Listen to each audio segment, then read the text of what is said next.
5, 4, 3, 2. And I think we should be live. Let's see. And I'm not actually sending any video, am I? Uh-oh. Oh, wait. How do I change my name in Discord? There it is. Okay. You change it by clicking on your profile, and then you have an option to change your nickname. Yeah. Momentarily. Just click on your name. Yeah. Click on your name there. Yeah, just click on your name on the side where voices are, and then it lets you edit server profile, and then you can change it. I gotta find myself a character picture. Yeah, a picture of Henriettison. What kind of time frame are we looking at? So this is late 1880s. So okay. so I mean, like, technology, like, that's the thing, is that this definitely ties into a lot of, like, there's definitely some things that we can, like, tie into this. Like, for instance, already there would be electrical lighting in most cases, but in this particular setting, it's going to be noticeably gas lighting. Which is, like, one of those things that, like, I can bring and just be all like, this is gas lights. Like, they haven't yet, this place wasn't yet retrofitted for electricity, and because of the murders that happened in this mansion, people abandoned it, and so it was never completed with electrical lighting. So these are all different, like, aspects that go into, like, this building up the setting and whatnot. Okay. Do I have to go and change my profile altogether to change my profile pic? If you want to change it, it took me a little while to get there, but, like, you have to click on your picture a couple of times, and then you get the option to then finally swap out your avatar. Yeah, I don't know why it took me such a ridiculous amount of time to do that, but you said it was the late 1800s? Late 1800s. So, like, 1880 kind of era ish. Yep. Yeah. It's like the tail end of the 1880s. I would say this is like 1888. Okay. There we go. There she is. I found her. Oh, yes! I'm so excited. All right. Welcome. By the way, everybody, welcome to the live stream. You can't currently see what I'm doing. At least I don't think you can. But we will be doing a murder mystery reading, if and when that we all get ready for that. So we are still currently setting up for that. Yeah, we're still setting up a little bit. As Nathan is getting his picture up and ready to go. I'm just going to say, like, originally I had planned for this to be a little bit earlier, and I'd be taking the lead. But I mean, you've already seen enough of these that you realize that my audio isn't the best, and I found out it's because not only does my internet suck, but the modem is bad, and my internet provider is even worse than the two combined. Yeah. So yeah, it's bad news. It was a perfect storm, and so yeah, it is what it is. I will be getting it fixed, and so hopefully in the near future, when we do these again, the next time we do a live stream, it will be better. That's the hope. I'm not logged into my my personal account. I'm on the Harem account. Okay, give me 1 second. The stream's gonna go dark, but you can still hear everybody. Yeah. So I'm going to take a moment right now to explain some of the rules. I know that as we get to see, like, other people showing up there in the chat, I'll have to explain them again. But for those of you who are watching this after it's already aired, without any further ado, this is a choose-your-own horror adventure story. So, like with any good choose-your-own-adventure story, you have multiple options that you can choose that will take you to various endings within the story. However, in this case, because we have multiple people together, and I also do want people from the chat to have a chance to participate and not just simply listen to us, this is going to be a choose-your-own-adventure story with a horrific twist, that will be done by majority vote. So as I present the story to everyone tonight, you will be given opportunities to vote on what should be done. And then, based on the majority vote, that will decide where we go next. And the chat has the special ability to overrule, depending if we have enough people in on this.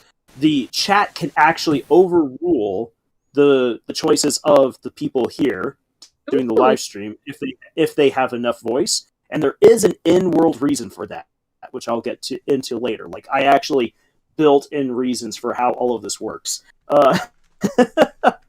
So the chat can actually overrule you guys, and the chat, as opposed to you guys, can also propose different options when it comes time to make a choice. And depending on, like, I'll look at the options that are being thrown out there, and if it's an option that I'm like, hey, this actually looks like it would be really cool to incorporate, I will then put that in as an option that you guys and the chat can then vote on to see if that's the direction that the story takes.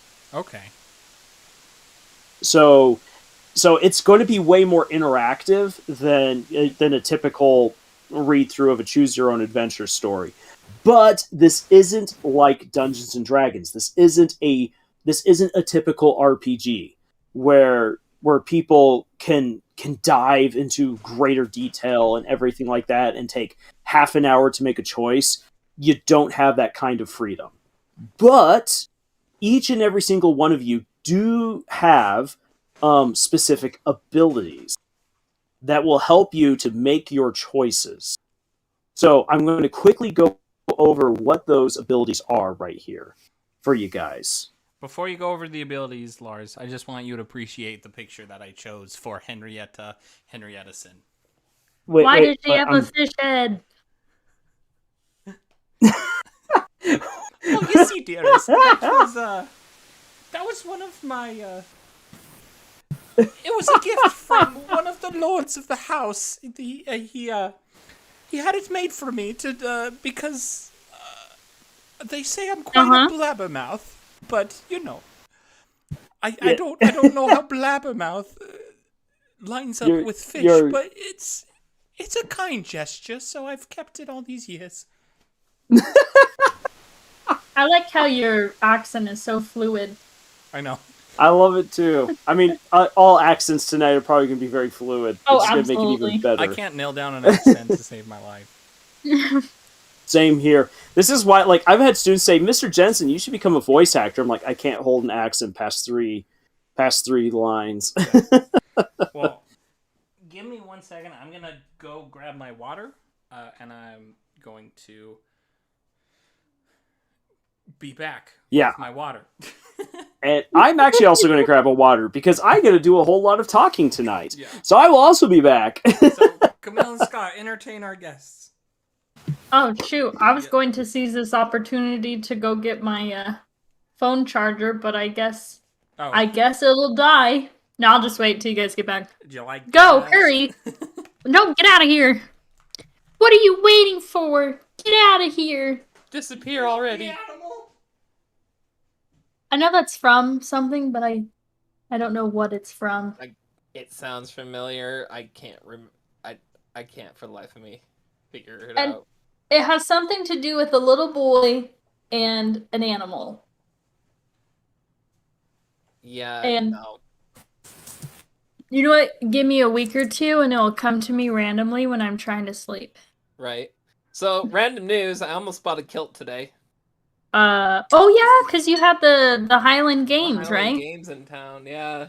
Except, even the most basic ones with, no plaid whatsoever on it, they were, $60, and I do not have the money for that right now.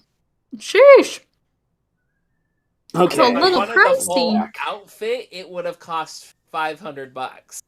Oh, good gravy. And I'm like, even though my name is Scott, I don't need to dress up like a Scott. You don't need it that bad. Yep. Yeah, you know it in your heart. Yep. I don't need to dress up like a Scot to be a Scot. Exactly. Yard.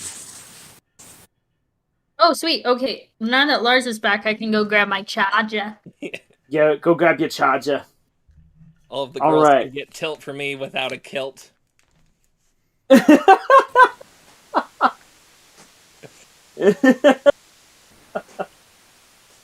was fantastic.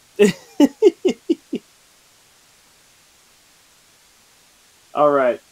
So I'm actually really, really briefly grabbing up here the uh, the link to the live stream, and I'm heading on over to Facebook to post it. I don't know who's going to join us over from Facebook, but hey, who knows? Let's do it. It'll be fun nonetheless. Yeah, exactly. Say like I just want as many people in this as possible because like just the more the merrier. The merrier, the morier. The merrier, the morier. The merry, the morier. So where is? Do you have like a Google Doc for me for us to like look at, or? You know what? Here's what I'm going to do. I am going to yeah, let me quickly at least grab up this because on the document where I have a lot of these rules, I also have stuff that you guys should know because then, of course, that will give away keeping secrets, part of the mystery. So, yeah. So I am quickly opening up a Google Doc that I will then share with all y'alls.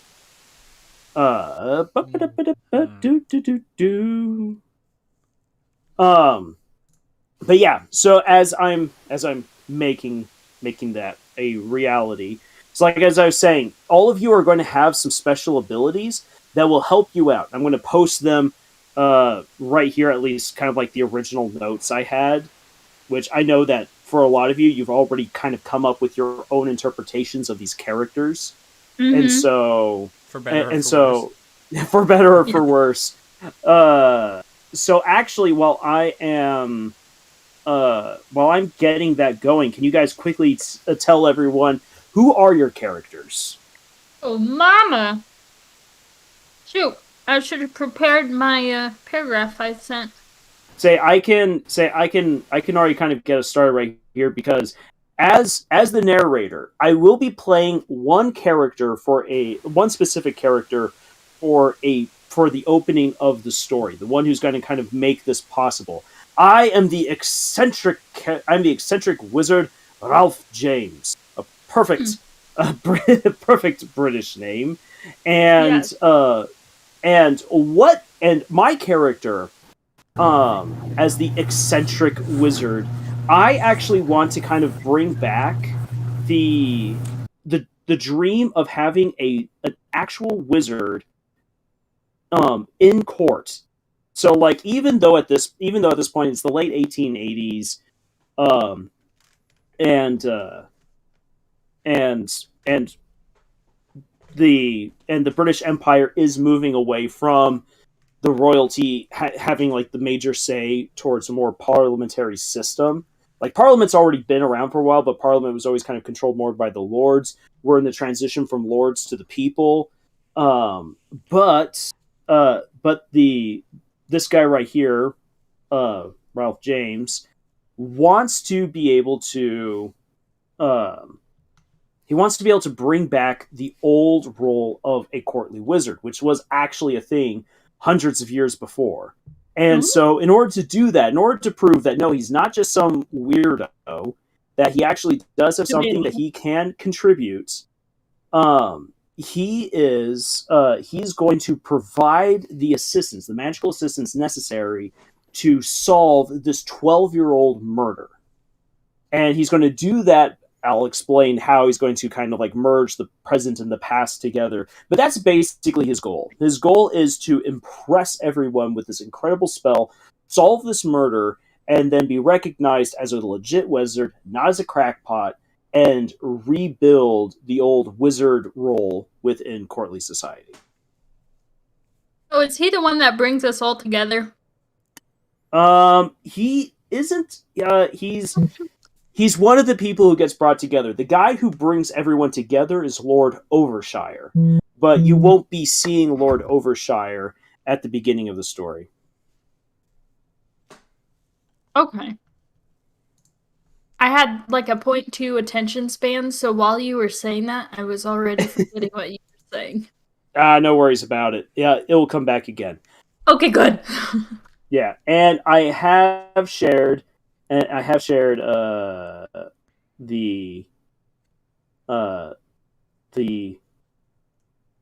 little castability stuff with everyone. Sweet. Oh, okay. In what? Where'd you share it? It's on Google Doc. If you go into Gmail, you should have a notification that it got shared with you. Why are you hiding it from me? Why are you hiding, Google? You can't hide from us forever. I swear, oh my hell. NAU is really saying I have to change my password right this very second. Naturally. Oh. Hi. Do you want to just quickly message me another login for you?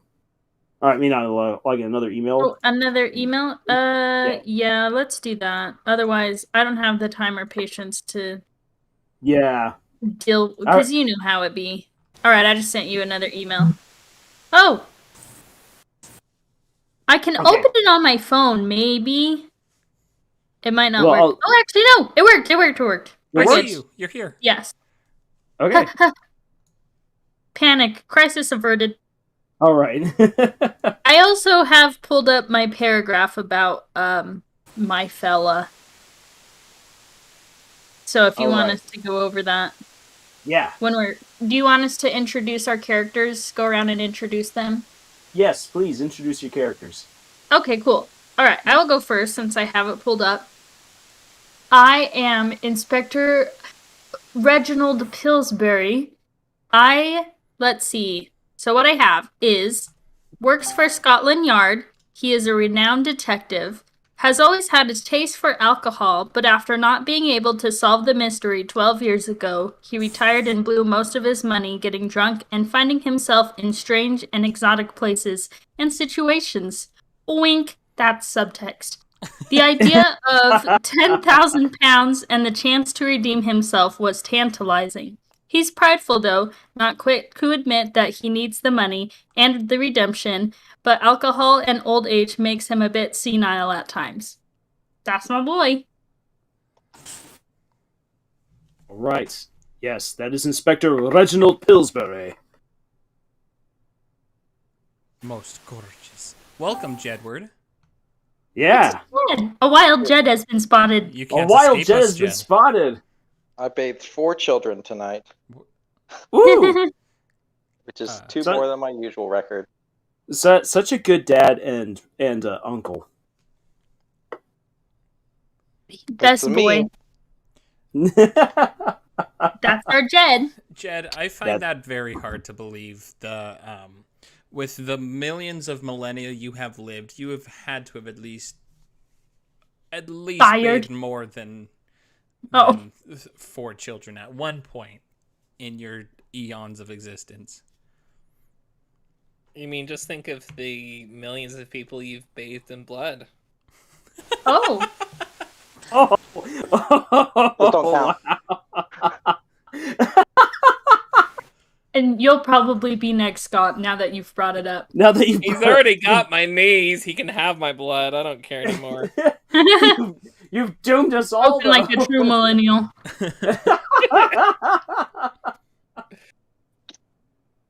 One more minor setback. One more crash of the economy. Let's just give up. Yep. Yeah, we're all just giving up by now. All right. So who wants to go next? Who wants to introduce their character next? So we've got Ralph James. We've got Inspector Reginald Pillsbury. I can do Henrietta. All right. Salama, good evening, darlings. I'm Henrietta-son. Little known fact about me, my middle name is actually Hinklebottom, so it's Henrietta Hinklebottom Henrietta-son, in case anybody was curious about that. I am a very highly connected individual within the nobility. I've been with them for years, darling. You know, I know all the ins and outs, and I've even been a little bit I know quite a bit about the people involved with the murder that happened 12 years ago here. Some might say my lifestyle's a little bit frivolous, but you know, what's life without a little risk and reward? Although I very rarely ever see that reward, but you know, it's all fun and games in the end, isn't it? Needless to say, that £10,000 is looking rather tempting for me. Just suffice it to say, it'd be a great step in the right direction to encroach some of my debts that I've taken on from my gambling phase. But one thing to keep in mind, I'm very good at reading people and can recall information quite well. What a woman. What a woman. There's money involved in this? Yeah, there's money involved. There's £10,000 to each person who can help solve this case. I was gonna do it for free, but alright. Well, what a saint. Not all of us can be so self-righteous, you know.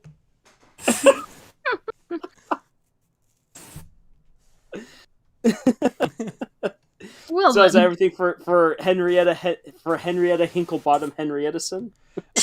I suppose for now. My life story is very complex. We'd be here for quite a while if you let me ramble on, but I won't do that tonight.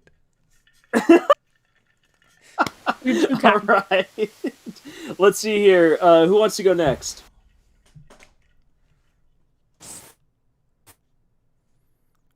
Don't all jump at I'll once. go next. Okay. I'll go next. Nellie All Bly right. here in the flesh. And I have someone who will be reading for me. Because Yes. I don't have time for that. So Nellie Bly is our skeptical journalist. In fact, actually, Mrs. Bly prefers to often be called the skeptical journalist while in the field. But of course, people in the know, such as Henrietta Henriettason, would actually know Nellie Bly's real name. But the skeptical journalist it's literally right there on screen. So Nellie Bly really fashions herself as like a very motivated, very self-made woman who has taken on a rather heroic role in becoming a journalist, which is at this time very much a man's profession. But she has gotten herself into all these kinds of crazy shenanigans. She has gotten some amazing scoops, and she writes extremely well. She wishes to make her own book, which is going to kind of be like the subject of like the many things that many scoops she's had, the many cases she's broken open wide. And this is kind of like the crown jewel right here. This mystery that no one has solved for 12 years. And when she heard that the reclusive Lord Overshire was gathering people to help solve this case, she used her contacts, she used all of her influence in the press to get a position here for tonight. Ooh. Darn straight.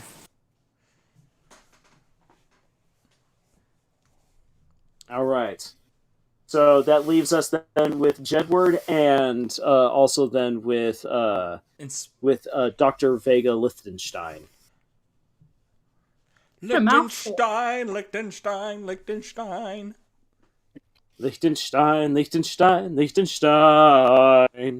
So I guess you. I guess Scott, now you're up. All right. Where did I write that down? Right there. Okay.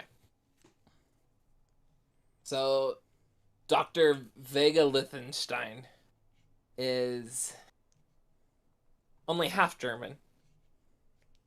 Grew up most of his life in Britain. Became a doctor fairly young, but ended up working in a more seedy hospital that ended up failing in the past. And he saw like how much bad that was for like the poorer people around in the area. He ended up having to move on to a hospital that almost exclusively treats like lords, ladies, rich people, etc. And he hates it to the point where he started his own practice, opened up a charity hospital, and he spends most of his time trying to make that work, but it is failing miserably. And he hates the aristocracy with a passion. Oh dear, we're not he going knows- to get along very well, are we? he knows where the money comes from, and he like knows how to toe the line. He just like on the inside he can't stand him, especially because he has in the same day in the morning he'll go to the aristocracy hospital, show up, and have to deal with pain in the butt lord who has syphilis and won't shut up, and then go. And during the meantime, he could be at the charity hospital treating somebody who got in a wagon crash and who's about to die if he's not there. So he really wants to get the charity hospital working, but doesn't have the money to do that. He might just get the money with that 10,000 pounds. Maybe. Well, Well, awesome. Well. And Jedward. Give us the old razzle dazzle, Jed. Yeah, He's dead. he's muted. Dead as Jed. Jed, please. Jed. Oh, Jed. no. The Jed is muted. Sorry, Jed. here I am. So, All right. so am Jed, I playing the professor? Is that correct? Yeah. So, I am the professor. You can call me the professor. Period. I have tutored many of these aristocrats since their youth. But I haven't taught them everything I know. I've taught them everything they know. There's a very important distinction.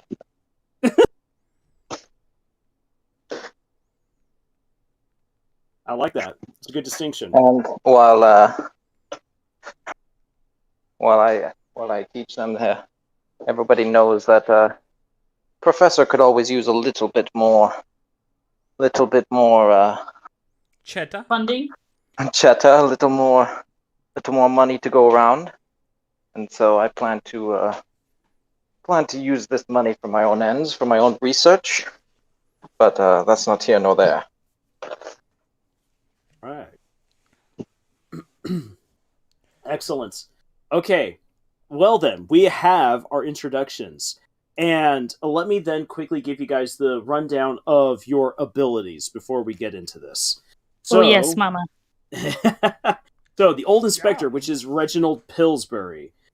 So Reginald can interrogate up to 2 people throughout this night. No more than 2 people. When you interrogate, that means that you will actually have a chance. I will take on the identity of one of the other characters, and you and I will essentially have a conversation, and you can be like, "Hey, Lars, is he or she lying? Am I getting like what kind of vibes am I getting?" So like those are conversations that allow you to get a lot of good information, and Okay. you can basically force the truth out of 2 people. Ooh. Oh. Yeah, but as I said, you only get 2 people. So use it wisely. The other thing that you get is you get to make one brilliant observation. And what I mean by that is that in a particular scenario, if you're like, hey, Lars, I want to make a brilliant observation, I can then give you a key piece of information that might help influence your decision. So something that I didn't immediately describe within the scene, because normally a person wouldn't have seen it or heard it without basically being an amazing detective. Okay. So So- that could be, I could whip that out at any time. Yes, you can whip that out at any time. Nice. Noise. Yeah. But you remember, you only get to make one brilliant observation, and you can only interrogate twice. Okay.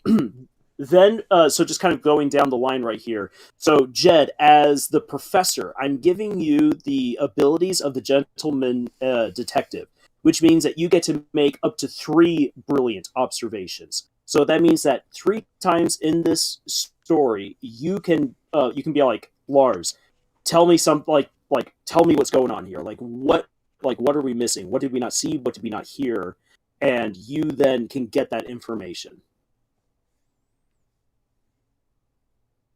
Nice. And then, yeah, it's a pretty awesome ability. Then for the doctor, Yes. right here, Doctor? this is going. So this might seem really strange until you get into the story. The doctor can heal up to 2 people. Okay. The doctor can heal up to 2 people. So you have the so you can use your doctorly skills to patch someone up, to save them, bring them back from the brink of death within the story. And you have a second ability. You can read one person, which as opposed to the interrogation, where the interrogation can get a whole bunch of information out, when you read a person, you can just be all you can be like, hey, Lars, I want to read this one person. And when you read that one person, I will tell you, yeah, this person is totally hiding secrets. They've been lying. And they're sweating, they're clutching something. They'll be you can notice things on that person that, once again, I might not have described when you met that person. Okay. So you can read one person. As opposed to reading the room, you can read one person. And that can give you some really great information about a certain individual. Then Anya, with the skeptical journalist, you can read people twice. So that means that you can look at a person and you can get, once again, everything that you need to know about this person, and you can do that twice. Sweet. Yeah. Then for the court gossip. Oh, that's me. So for Henrietta said, you are like the doctor. You can read only one person. So you can choose a person that you're going to read entirely and get everything about them.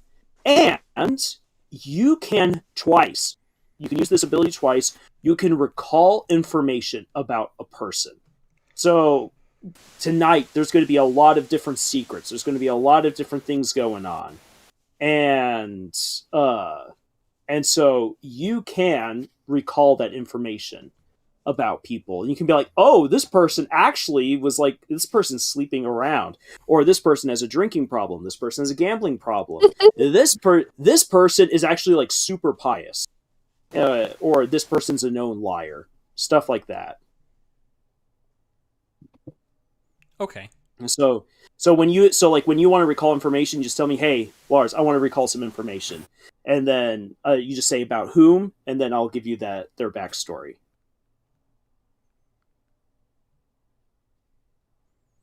Cool. Sounds good. Awesome. Okay, and that's pretty much it for the abilities. Let me just briefly check to see how we're doing with the chat right here. Oh, Silent Dragon says there's a little distortion with the audio. I do apologize for the audio. It's probably from my end because it sucks. Dang internet provider. Hopefully I will get that fixed. So I do apologize. You guys just keep me on the straight and narrow as far as audio goes, and we'll make the best. Okie dokie. Yeah. When you say All audio right. distortion, how do you mean on a specific person or just in general? Because that could be an issue on my end. I do hear a little echoey from you guys. So I'm wondering if someone is not wearing headphones. At least that's what I hear. It's me. I'm the culprit. Oh, you Yeah. are the culprit. I sure am. Yeah, I don't have any old headphones. Yeah, so Anya's been kind of like hitting the mute button. Yeah, but that's what I'm wondering because she's been putting herself on mute. Yeah. Are you? Yeah. That's it. it. Then it shouldn't be a problem when she's on mute. Say something. Yeah, I still do from you and Nate, Lars and Nate. I hear it. Okay. Yeah, Huh. it's not like super bad, but I wonder what that could be. Let's see here. Say something. who says who? Me? Yes, as you. Do you hear anything? It might be my headphones. I might have you guys up too loud. Maybe. Well, I thought that was Are you my there, issue God? too, but It's me. are you still getting it from me? Yes, sir. It could be me. Ha ha ha. It might be What you. if I disconnected and hop back in? 1 second. Oh, She gone. Am I back? You're back. you're back. Yeah, no, I still You're hear front. it. Oh, We're wait. both here. It's fine. I'll just. Maybe there's just multiple. It's just you and your parallel universe views talking over each other. Uh-huh. Oh. Interesting. Okay, well, we'll that is kinda weird. we'll make do with it. We apologize for the for whatever audio distortion comes along. Okay. So at least since I now know that we've got Silent Dragon here, and Silent Dragon, I don't know if you've been with us. I don't know for how long you've been with us, but let me just quickly clarify once again the rules for the chat. So the people who are in the chat will be participating throughout this entire story. You're not just simply watching the story unfold and listening to it. You're absolutely along for the ride. You will also have a vote. Everyone in the chat will have a chance to vote on what kind of choices are made throughout the story. So I will tell the story up to a certain point. I will offer the choices, and then you guys will make your choices based off of a majority vote. And then we'll then go in that direction. The chat can swing the vote, and the chat can even override if there's enough people in the chat. The chat can actually override the players, and the chat can also come up with ideas that if I, as the narrator, believe, yeah, this could actually be a really interesting idea to throw into the story, then I will incorporate that idea. That is an ability that the players do not have. So That's so fun. That's basically it right there. Okay, so Cool. Let's do this. Let's do this. Oh, I'm so excited. Oh man, I've been working on the story for like 2 months. Or I've had it in my head for 2 months. Let's do it, baby. So let's do it. So Nellie Bly, Professor, Inspector Reginald Pillsbury, Henriettason, and Dr. Vega Lichtenstein. You are all brought in carriages to the now abandoned Lion's Mane Manor. Wow, I don't know why that was a tongue twister for me. You're brought actually in 2 groups. So Dr. Lichtenstein, along with Inspector Reginald Pillsbury and Nellie Bly, you are in one carriage, and then the Professor and Henriettason are in another carriage, bobbing up along this road that was once very obviously kept, like well kept, but has fallen into a certain amount of disrepair. And so it's a bit of an uncomfortable ride. There's also a strong wind blowing in from the north. Clouds are coming to obscure the mostly full moon. And it fits a creepy night. And it is especially a creepy night because you have been invited, borderline hired, by Lord Overshire to help solve a murder that happened 12 years ago. And Lord Overshire does have a personal connection to this murder because he was there that night. However, this murder is one that most people, even though it was highly scandalous, don't really talk about. They don't interact with because no one ever solved this case. There were 3 deaths that night. 3 of them. Gruesome, horrifying deaths. One person was stabbed to death in the back. Oh. Another person was poisoned. And they found him frothing, going black from this very vicious poison. And finally, one person was found twisted, like a rag being wrung out, and left in the middle of a room. And very openly so. 2 of these deaths, 2 of these murders, were actually in the open, as far as anyone can tell. The other, however, was in a study. And that's what makes this so crazy, is that for 2 murders that as far as anyone could tell was in plain sight, no one witnessed these murders, and there were never any clues found to solve the case. So, with this particular kind of setting, there's definitely something that feels supernatural about going back to Lion's Mane Manor. There's something very supernatural about coming back to this particular case. Who committed these murders? How can we even solve any of this? Well, it's gone cold. Yeah, the trails have gone cold. The trails have gone cold, but you are all willing to take the chance because Lord Overshire has offered to you a 10,000 pound reward for each and every single one of you who helps solve this murder. And so that is where you guys stand as the carriages begin to pull up to the old manor. You see this grand house. This is huge. The Lion's Mane family are distant relatives of the king and queen. However, they've always kind of kept to themselves, or at least they did. The Lion's Mane family, for most people, has just been like it was obliterated after this night, and most specifically because Lord Benjamin Lion's Mane, the head of the Lion's Mane house, he is the man who was found dead in the study, stabbed to death. Oof. The others who were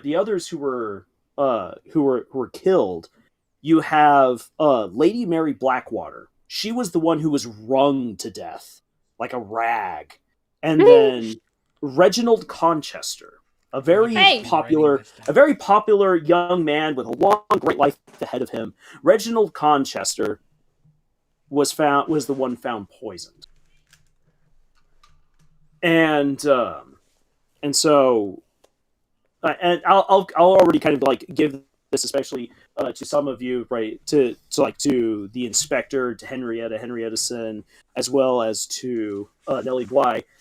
You know from your experiences, from your time working this case, from your research, that Lord Overshire was one of Reginald Conchester's best friends.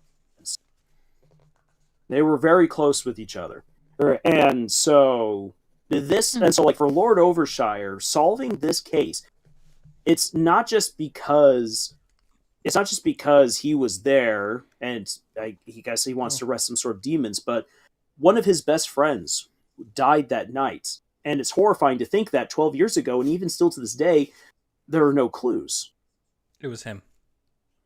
He did it. He did it. Case closed. Case closed. Wait. Right. No. What was the? Where were the people found dead again? Remind me. So, let me give you some exact details. They were stabbed in the study. Yeah. Yeah, who was stabbed in the study? Colonel Mustard in the library with the wrench. Yeah. So Lord Benjamin Lion's Mane was found stabbed to death in his say the name once again. study. Benjamin Lion's Mane. Lord Benjamin Lionsmane Benjamin. was found stabbed to death in his own study. Then, right here, so Reginald Conchester, he was the one who was found poisoned, and he was found in a not in a study room, but kind of like in a special parlor where people go to like kind of like relax from a party, because these are Poisoned in the parlor. So he was poisoned in a parlor. These are You're killing it with the alliterations. Yeah, Stabbed yeah, to Whether death, that was- poisoned in the Mystery parlor. title. yeah. Was So that he- intentional? Maybe. Okay. So Reginald Conchester was found poisoned in a parlor. And the parlor did have still cups of tea that hadn't been drunk yet, cups of wine that had been drunk to varying degrees. There was food in there, so people were definitely in this room. And then Lady Blackwater was found dead in the hallway. And in the hallway that connected the library to the main entry hall. Dead So, in the like, hallway, this you is- said? Dead in the hallway. Wrung Do we know how? to death in the hallway. Wrung to death. Yes. That one doesn't quite flow as well. No, it doesn't flow quite as well.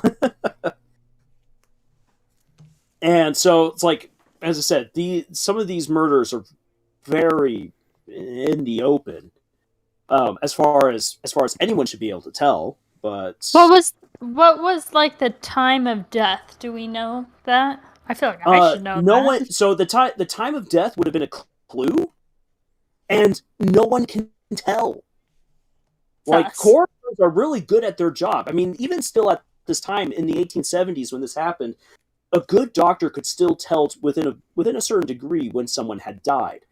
And Yeah. it's like, well, they died tonight. Yeah. and so I will say this: the implement that was used to stab Lord Lionsmane was never found. The poison was never identified, and there were no marks on Lady Lionsmane. Lady Blackwater. Well, that don't make no diddly darn sense. Exactly. Like, this is why it's so freaky, because it's like, where is the evidence? Like, you don't just murder 3 people, and 2 of them supposedly in sight of other people, and simply get away with it. In fact, actually, the Inside other police people. Were they babies? inside of people. Yeah. Ugh. No, in the sight of other people. That and makes more sense. Yeah. I was like, there's 2 ways you can And- take that sentence. Yeah, exactly. I did not Inside take of it the way someone. that makes sense. Whoops. Don't worry, so, Nate and I just dumb. We and so, dumb. in fact, actually, the police basically thought that this was like some sort of like weird murder where everyone just got in on it and just started killing everyone for whatever reason. Like, they went berserk, they went crazy. No one really knows. And simply because these people were so high born, there's a lot of very powerful lords and ladies that were present that night. The police did not feel comfortable with arresting these people and just kind of let them go, and without any evidence to speak of whatsoever. No witnesses, no evidence. They were all in on it. What could you do?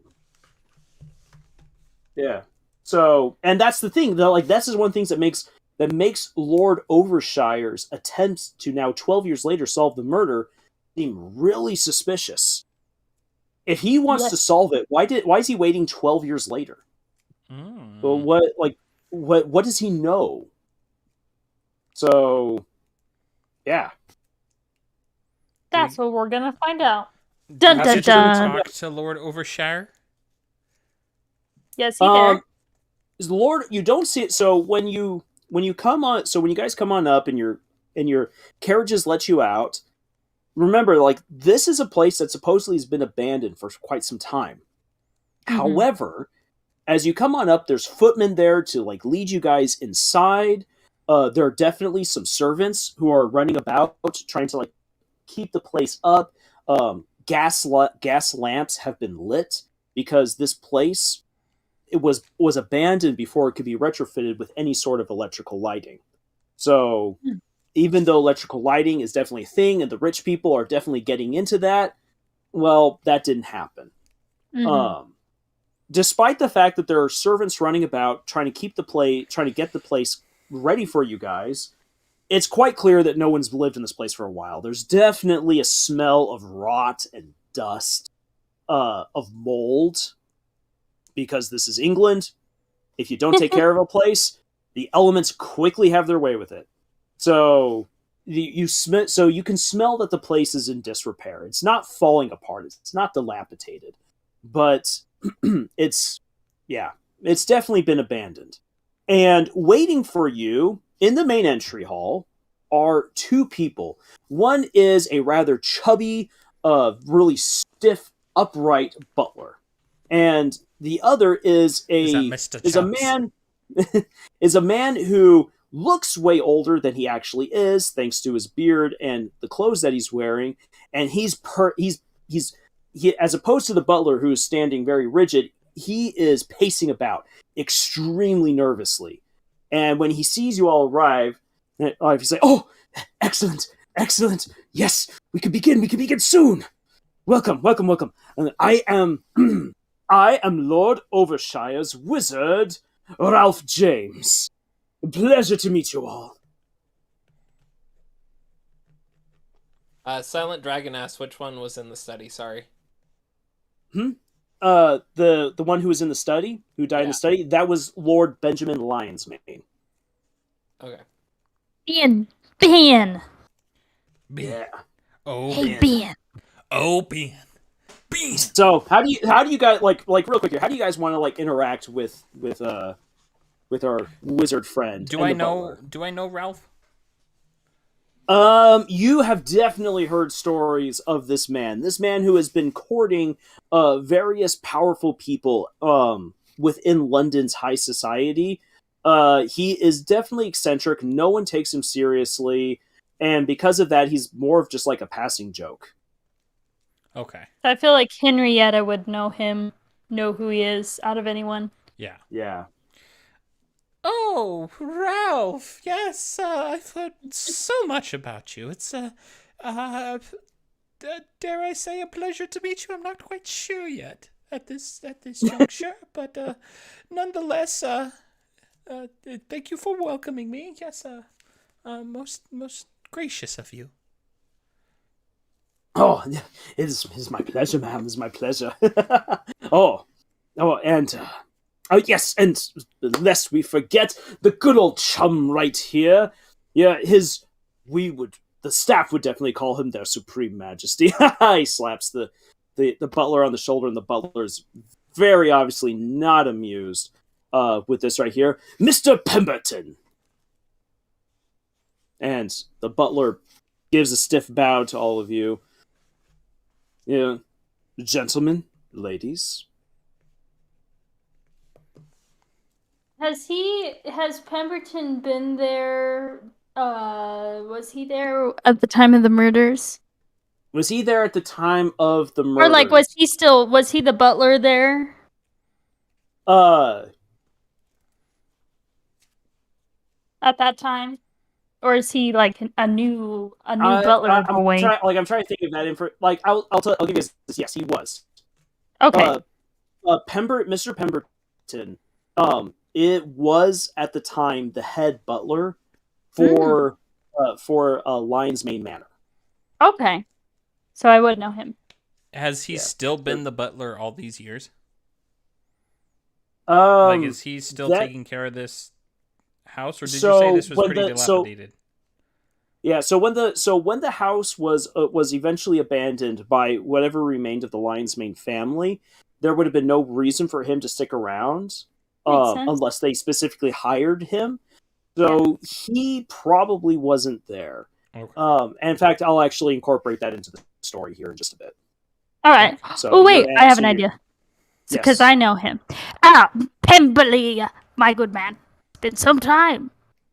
It's been some time since I've been to the Cheetah Spot Mansion. How are you, my good man? Oh, Inspector, sir. Oh, yes, you're looking well. He's I so pat caught. my He's very plump belly. so caught off guard. He's so caught off guard. He's like, well, to be quite frank, sir, I'd rather be anywhere else other than here. Oh my. Have you been here this whole time, my boy? No, I have not been. I found myself in the rather unenviable position of being unemployed and without any sort of recommendations or arrangements. However, Lord Overshire was very kind to hire me on shortly afterwards, and I have been working with him ever since. I've helped him to arrange this night. Oh, I'm so glad to hear it, Pinkerton. You just keep coming up with different names for Pemberton. So remember, I'm quite senile. yeah, exactly. So Pemberton gives Pillsbury a bit of a look, and he's just like, "Yes, good to see you too, sir. Good to see you. I do fight. Good to see you, Wallenby. Very, very. Oh, whatever. Bollocks. It's good to see you, and I really cannot say that I like the setting. What's my good chap? At which point the wizard comes in and claps both you, Pillsbury, and Pemberton on the shoulders, and he's like, but we need this place. This is where it all happened, and this is where we all need to be to solve it. And I know, that sounds really silly right there, but trust me, this is the place that we must be. So everyone, come. As he waves to you guys to follow him, and you pass by, so even Pemberton follows him and kind of indicates, yes, you should follow the eccentric man. And he takes you down the main hall, which is the lights flickering with the gas lights. Dust is in the air, but there are these nice little spindly tables with silver platters of nice finger food, which you guys can pick up as you go. And who did you say that I was familiar with out of the party? Ralph. Out of our party? Yeah. You would know the professor, and not really anyone else. I mean, you probably have read the works from Nellie Bly, but probably haven't met her. Okay. So yeah, I hike up my skirt and I follow them, and I lean over to the professor, be like, I knew he would be quite eccentric, but this is going beyond expectations. You're saying that often to him? you see, Yeah. often you might see that that a man like him might disarm others with the acting a little strange, but if he's acting, he's far superior than most I see in the Shakespearean plays. I believe you At the Globes Theatre. I worry about the sanity of this individual. Can we really put our faith in such a bizarre human being? Well, madam, we all chose to be here tonight, so Against we can't have faith in him. We might not be able to put faith in ourselves. Rightio then. Whoa. So tell me, Ralph. Yes, madam. Have you heard from Lord Overshire lately? Oh, yes. It's the darndest saddest thing that he wouldn't be able to join us for tonight. I begged and pleaded for him to be here because he's the one who hired me for this job. He was the one who thought that we should go with this brilliant plan. And he even added a little bit to it as well, but I just... for whatever reason, he said that there's something about this place that he just cannot come back to it. And so, yeah, he's that was his he's reason going to wait upon our results. That was his reason for not being here? I was wondering what was so important that he'd miss out on such a opportunity to have some closure, but perhaps he... most curious indeed. The butler speaks up, and he's like, Miss Henriettason. Aye, that's me. Being someone who has been in the same situation as Lord Overshire, I can tell you that after seeing such grisly events, it's hard to come back to such a place as this. I am only here out of respect for Lord Overshire and at his personal command to make sure that everything runs smoothly at the beginning. The rest will be up to you. Well, I think you do... Well, okay, question. Yes. Henry Edison, she's familiar with the people involved in the events, but was she there that night? She was not there that night. Okay. She just knows who they are. Whoops. Mm-hmm. Exactly. Your B list. This was an A list party. This was a very exclusive party. You guys will find out. All right. To which then the eccentric wizard adds yes, because we starting at the beginning. Quick. Here, into the study. Oh, just pack And us he in like leads sardines, you guys, shall we? Huh? Packing us into the study like sardines? Well, it's not the study where Lord Lionsmane was found murdered. There's another study, a much larger one. And this would be, especially for the men would quickly recognize this as like, that's the special guys' den. Like, this is where the men would come to hang out to get away from the women. Men. So, and it's men. bigger than the other study? Oh yeah, this is way bigger. Like, it's weird because when you come into here, you would expect like that someone would probably describe this as the library, but this isn't the library. This is like, it's filled with books, with special shelves, with some really nice ornate tables and some very dusty but comfortable looking chairs. The shading and the coloring is definitely out of vogue, but hey, they're comfortable to sit in. And you're like, okay, like this should look like the library, except there's a lot of ashtrays around, and there's also a billiard table off to the side. So this isn't your library. There is alcohol. My good chap. That alcohol available for consumption? There's a couple of tables with a small assortment of alcohol and glasses for everyone. Okay, cool, because I go treat myself. Do for your health and everything. Yes, of course. I love a stiff brandy. So, do you see any possible wines over there? Anything a little less aggressive, shall we call it? Yes, in fact, actually, there is some excellent vintage from the. There's some very excellent vintage from the 1840s that are on. They're on one of the tables. She grabs it. I am trying to decide, my dear man. By the way, Inspector, I don't believe we've ever met. Oh, excuse me, pardon me, madam. I am Inspector Reginald Pillsbury. Oh, charmed. It's Henrietta Hinklebottom Henriettason, but you could just call me Henrietta.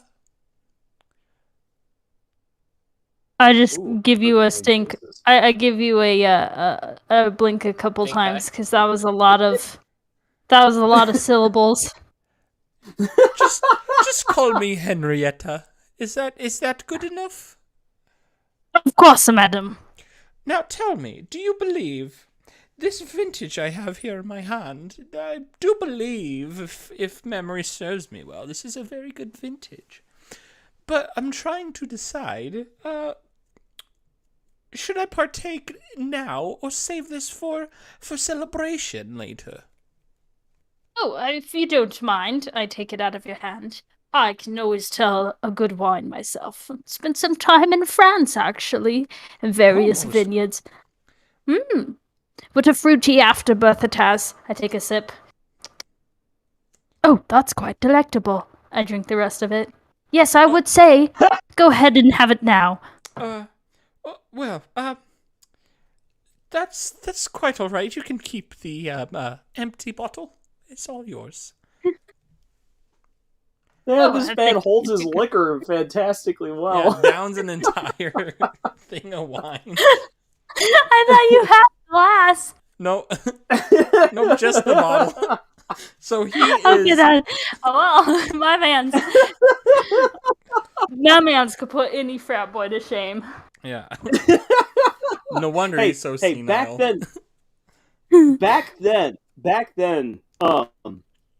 the people regularly drank the worth of oh man, I'm completely butchering how to make this sound really cool. Effectively, they drank more than twice as much as we do today in terms of Eesh. alcohol content. Like, I believe these that. guys could put it away. They didn't have as many I sugary drinks believe back that. then. Yeah. So they had to get their non-water fix with stronger beverages. Exactly. Well, and less clean water. Yeah, that too. So yeah. The Yeah. I professor, mean, that's what the tea's for, but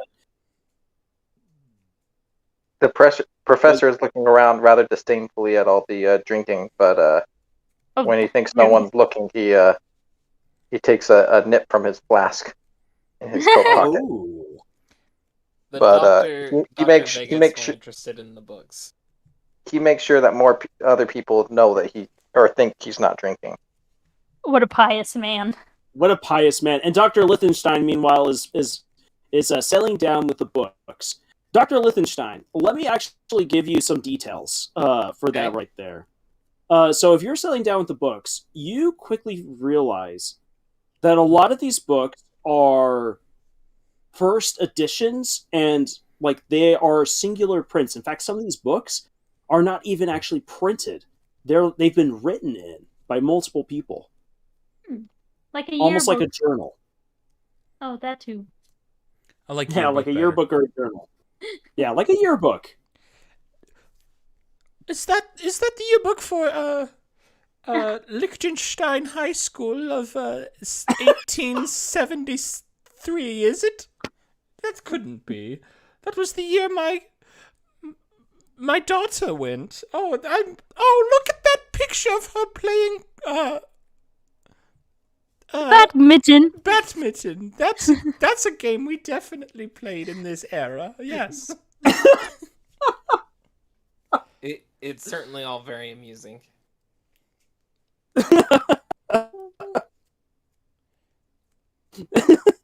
Cold.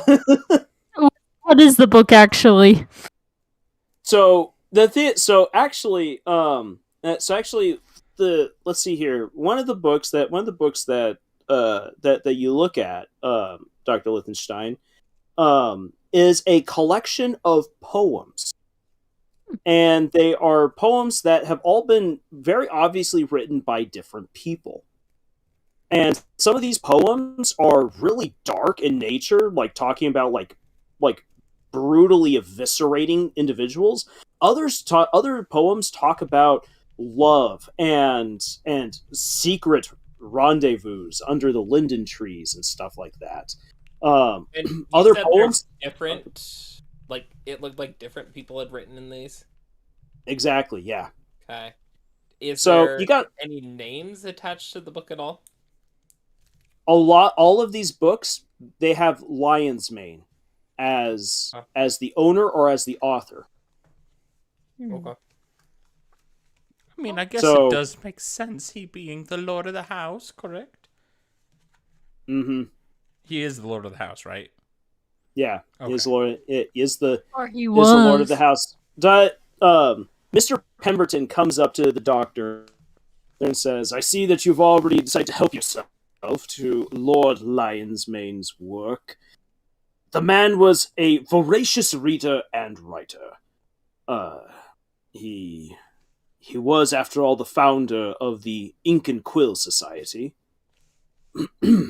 Yes. You tell Sadly, me there more are about that. almost none of them left. What was this society? They came together to share poetry and stories. What you see here in this entire room is the collected work of the entire society. Or it's a cult. Definitely a cult, dearest. Oh, fart. I need to plug my computer in. Computers. Mm-hmm. I get to do this. So, sorry. Go ahead. Oh, Jeff, Inspector? you had a question. Sorry, I had to plug my computer in. Mr. James, I have a question for you. Yes. What is it? Are you ready to begin? I am. I would like to know why we have been called here after all these years. After all this time, I have not stopped thinking about this case in the back of my mind. Somewhere Ah, in all the cobwebs. So why yes, now? Inspector, that is where things get so amazingly interesting. So, Lord Overshire has kept in touch with the members of the Ink and Quill Society, as Mr. Pemberton over there has talked about, and it's come to find out. It's actually not really all that funny. You see, they've been dying. Horrible deaths. I was expecting you to say dying to be doing something, but no, you just said dying. And that's rather mute. So prepare yourself right here as Ralph James unfolds a story, which Henrietta, you know some of this stuff because this makes really amazing gossip. Right here. So, for instance, the old cousin to Lord Lionsmane, Lady Giselle Ritchie, was discovered dead during tea time when she had guests over. She had dropped dead due to some horrible poison in her tea. A poison that has yet to be identified. 6 months after she died, Sir Ballad, a renowned composer and a personal friend of the Lionsmane family, was found brutally murdered, like torn apart and smashed up inside an opera house in the What was his orchestra name? pits. Sir Ballad. Bow. Sir Ballad was found torn apart and smashed up. And what is really, really bizarre is that there were sheets of music that were written as a requiem. And a requiem, of course, is what you give to someone who has passed away. And it is just this haunting music. You've heard that some musicians took it up and played it because they were curious about what he had put together. And it's just like music straight out of hell. You then have the Suicide Symphony. Come back to You then have Hogwarts. the Suicide Symphony. You then have the Conchesters, the mother and father of Reggie Conchester, the man who was found poisoned 12 years ago. Yeah. They were found dead under piles of coins. They had been crushed to death by coins. And then we also have. What was that? My wishful death. Your wishful death. I wanna wish be to be smothered there. I by wish my to wealth. die under a cascade of coins. Yeah, be smothered by my That's own why wealth. I want to win this prize, so. I want to die under 10,000 pounds. Literally. And one of the craziest ones, Lord Benjamin Lionsmane's his sons, William and Jasper, were found sealed inside their own family crypt. They were alive. Signs of them being alive in there. They starved to death within the crypt. You then have, probably most colorfully, Lord Remington was found impaled on a rhino's horn in his own study. It was, what was his name? Mounted. Lord Remington. So Lord Remington, who was out on safari, had killed a rhino and had placed that rhino's horn on his wall, was found impaled on horn, still mounted on the wall. Sheesh. Poetic. Yep, True. very poetic right here. And Camille, you're going to enjoy this one right here. Lady Annalisa Chesley, who was a friend of Elvira Lionsmane, the granddaughter of Lord Lionsmane, she was found green from having been poisoned with too much arsenic. Oh, ooh. Poison with too much Love what? that. Arsenic, baby! Arsenic. She was poisoned with so much arsenic that she turned green. The silent green killer. Yeah. So these are all people who have had connections to the Ink and Quill Society. And in total, there have been more than 30... There have been yet more than 30 deaths. Lord Overshire and a handful of other people will make it over 30 deaths if they die. But almost 30 people within the society have been found dead in the past 6 years.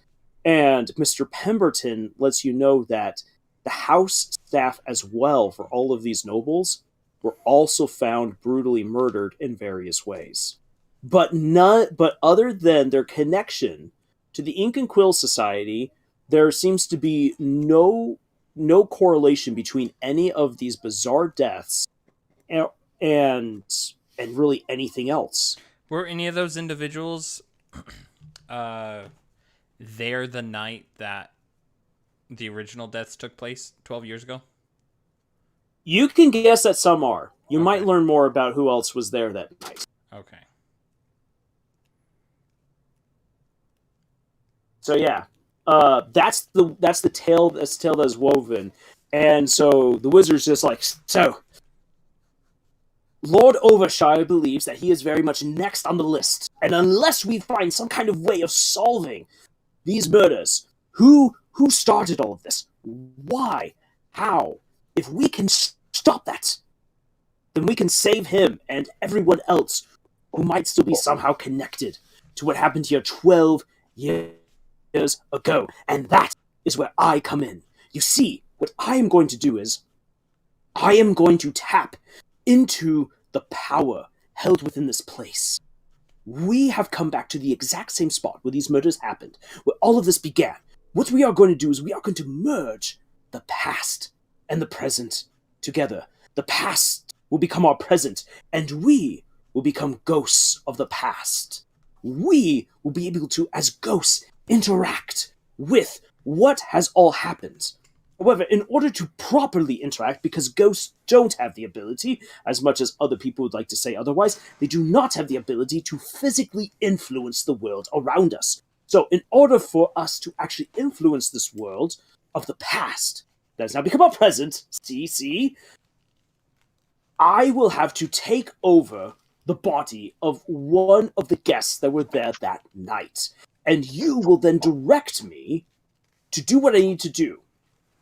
And that's... I wish I had more autonomy, more free will, but let me tell you, it takes so much energy in order to do this. And we'll be consuming all of the residual power and connection here in the manor in order to make this happen. We only get one chance to make this work. If we cannot do it here, we lose all opportunity to properly solve what happened. Does that make sense? I hope that makes sense. No sense at all, but My god, this man is clinically insane. I've heard much worse before. I'm just here for the money. I'm with Reginald on this one. It appears that this man has completely lost it. I knew that we were past wizards in court, but this just kind of proves my point. I mean, whatever makes you sleep better at night, good fellow. I'll let you. Sure, go for it. Why not? I'm going to I throw back another glass of, let's say let's say scotch this time. Oh, scotch. Man, you are making quite the... You've got a punch bowl going on in your stomach. I got jungle juice right now in my gut. I say, I've had enough liquor in me. Let's go for it. All right. So, if we are all ready, he then pulls out from his suit this large gem. Now then, some of you, such as the professor, have been around and have seen quite a few things. Gems should not get this big. There have been some pretty large cuts of diamond, ruby, and emerald and whatnot. There's some good sized cuts, but this right here is like 2 fists brought together. That's large, and it's intricately cut and shaped.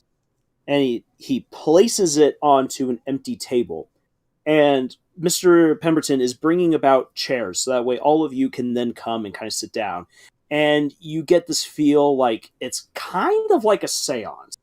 Right here, just none of the smokes, mirrors, the chanting, or the incense. This seems very much more like straightforward, almost like Mr. James is just like really, really trying to get to this as quickly as he can. He's just so excited. So you guys going to join him at the table? I am. I might Yes. as well. I don't have anything better to do. Well, if everyone else is going. Everyone else is going. So you guys. I wish I you could guys call sit- this man insane. I wish I could call this man insane, but with my mini readings, I have come across stories of men and women with this gift, and I must see for myself if it is true. All right. So as you come on by, I'm going to say that the professor and Nellie Bly are probably a little bit more skeptic. Like, even though you want to see this happen, you're going to sit across from him, so that way you can see what's going on. You're not going to let this man try to like hoodwink you. The others who sit down next to him and he takes your hands, he's got really sweaty hands. Oh, gross. And It's not Finally. comfortable. Oh, Sir, dearie me. I think we ought to go to the hospital after this to look at the sweat on your hands. It doesn't seem quite right. Nothing's quite right about tonight, old chum. But I should if just everything enough. looks- Henry Edison is just like absolutely Bewildered. Well, yes, but also like there's no way any of this is actually gonna be real. This, she's just like she's just along for the ride because she knows none of it's. Well, she thinks she knows none of it's real. Mhm. She's about And to it'll have be a good story later. Yeah. Oh yeah, plenty of gossip after this. So you're all you're all holding hands, and he begins to say some words, cast the spell. The gem flashes, and you feel yourselves immediately just pulled back, like your chair has been kicked out from underneath you, and you go to move, and you feel yourself move and everything, but you realize that your body isn't moving, and you float back for a brief moment, Oh, hi, and then Jack. suddenly everything just speeds up, just in reverse, and you see blurs, and the light is flashing all around you as day and night pass in rapid succession. And you're Damn. there, floating. You guys can see each other. You're quite translucent, and it's you guys and the wizard. Mr. Pemberton isn't there, Mm-hmm. and you guys Suspicious. are left alone in the study. You hear a lot of commotion. How do we like physically? room. How do we feel? Do we feel like nauseous? Do we feel totally normal, or like? You feel in a perpetual state of falling. So like like that that crazy sensation of when you trip and fall or you fall backwards and like your stomach feels airborne. Yeah, or Yeah. like when you think there's one more step than there actually is. Yeah. Yeah, that's how you're constantly feeling from this point on. Oh, Oof! oh, dearie! I think I'm having a heart attack. Do you have any more of that alcohol?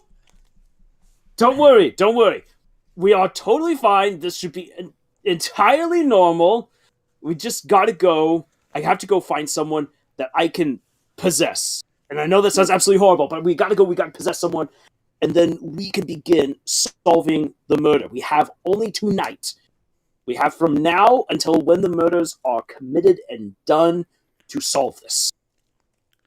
And we don't know how much time that is. So we should get cracking on. Crack on, my good man.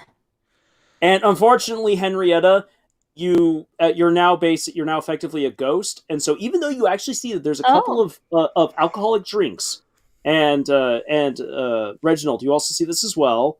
Oh, You can't grab up that drink. bollocks. Oh, fart sandwich.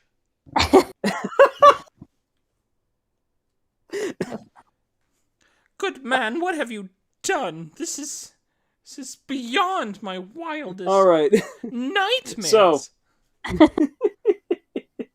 So the wizard goes out, passes through a door. You all follow him, and you see that there's a whole ton of commotion that's going on in this main hall, trying to get everything like last minute stuff. Something happened. The house staff should not be this bothered and bedeviled, and yet something happened. They're quickly rushing about, trying to get things ready. You see a 12 years younger Mr. Pemberton directing everyone quickly. So all that solves the mystery of where he is, and you see, and Henrietta, you will immediately recognize Lord Benjamin Lionsmane, a rather tall, Jed tall. Oh, yeah. Guy, rather gangly, yet he holds himself very haughtily. His white hair, which is thinning very unpleasantly, is slicked back down past his collar. Am I excited about seeing this man? Like, am I good friends with him, or is it like this man despised you? Okay. Oh, ooh, the plot thickens. Then because you are the court gossip. Yeah, I instinctively duck behind somebody, probably Inspector. Okay. Yeah. So It's like, you're hiding behind. Help save me! That's Lord Lionsmane. He's I don't like this anymore. I want to go back. By George, woman, what's wrong with you? That man despises me. That's but I guess this is all worth it for the money. Just keep me hidden from this terrible man. Well, I am kind of thick, so you're in luck. Mm-hmm. So he's there. He's inspecting things, and he's leaving to make a move. And they can't see us, though, right? No, they can't see you. You guys are ghosts. A ghost. You guys are ghosts here, and so you do get to see, however, also his two sons, William and Jasper, who look like just younger copies of their father, kind of stalking him from behind. So you get to see these three people. You've got Mr. Pemberton, and there's a whole bunch of people waltzing around. And so Ralph James is like, okay, so who should I take over? If we want to get started right now, we take over someone right now. I guess we could wait if you feel like waiting would be better. But yeah, tell me who I need to take over. So your choices are for this. This is where you guys can have your first choices. So you're either going to take over Mr. Pemberton, you can take over Lord Benjamin Lionsmane, or you can take over one of his sons. It actually doesn't really matter who. So who do you want? So who do you want to take over? And finally, people in the chat. I know it's taken us a little while to get to this point. Thank you. Put your vote into the chat. Who do you want the wizard to possess? I vote Lord Lionsmane. Oh, I definitely don't want Lord gosh, I can't even say his name. I'm so terrified of the man. I vote one of the sons so we can move around the least conspicuously. I guess if we want to move around the least conspicuously, we could do the butler. He probably... That's what I was going to go for. I second that. Yeah, All but the right. butler's So also got a bunch of things he has to do, and he's going to get waylaid quite a bit by by the other employees. That's Yeah, true. I feel like if we do Lord Lionsmane, then if he runs into anyone suspicious, we could get a better idea. Like if anyone's acting sus around him. Yeah, my one worry is, like, outside of my character, my one worry is, like, what if he dies? Like, are we dead? Like, the person who takes him over? Oh, that's a good point. So if... what was that, Anya? We only have one shot, one person we're possessing. So I mean, if you guys are going to peppering the wizard with this, and he's like really quickly, he's like, okay, we can possess more than one person. If you need to, you can rip me out of a person's body and stuff me in someone else. We're not tied to the one individual the whole time. I guess I should have explained that sooner. I'm so dreadfully sorry. And we are ghosts. As far as we know, ghosts can't die a second time. There are no Ghostbusters that anyone's yet to discover. That's true. What pray tell are Ghostbusters? I don't understand. The mythical warriors who could kill ghosts, apparently. But it's never been confirmed. It hasn't happened yet. Never happened. We made it up. So you guys, here's the thing. You guys can also choose not to possess anyone. You can decide to let this just slide on by, wait for someone else to come around, but you still have Mr. Pemberton the butler, Lord Lionsmane, or one of his sons. Can't we see everything just as we are? Yeah. Split and look for So everything that's happening in the room, We just you guys can't have full interact. vantage of it. Yeah, you just can't interact. Unless we possess somebody. Yes. And we're still in the study, right? No, you're now in the main hall. Oh, we're in the main hall, so we're not even in the room where it happened. Okay. In the room where it happened, Then I guess let's take over Lionsmane. Hell yeah. So who wants to take over Lord Lionsmane? Me. I think it would. All right. So we All right, got. let's go for it. All right. So we've got four votes so far for Lord Lionsmane. I think that's the winner. Okay, Lord Lionsmane it is. So you like go get Lord Lionsmane.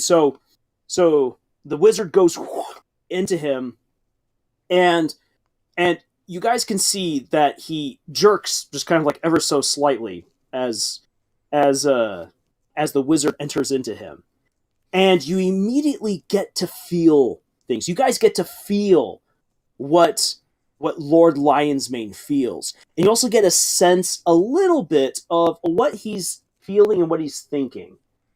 So like you guys can't read his mind. But there's definitely a sense of purpose to him.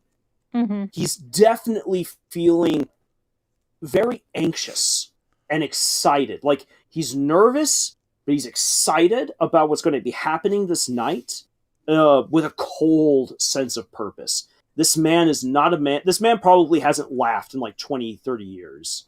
He's Okay. over it. He has perfumed himself. He's a stinky old man. And he can Stinky. smell it, and he hates his own smell. But despite his age, he is still very much powerful, very much in control, and his body works very well, considering how old he is. And so so the wizard's now in charge of this man's body, and he quickly, like, after a moment, like, snaps, and he's like, "Mr. Pemberton, please remind me, what is my itinerary for tonight?" And Mr. Pemberton kind of blinks a little bit. He's like, "Sir, you are going to go see the guest." Guest. Ah, yes, the guest. William Jasper, lead me to our guest for tonight. So William and Jasper take Lord Lionsmane and guide him throughout the house. So they take him down the hall that you guys had gone down and turned off into one of the side studies. However, you go even further.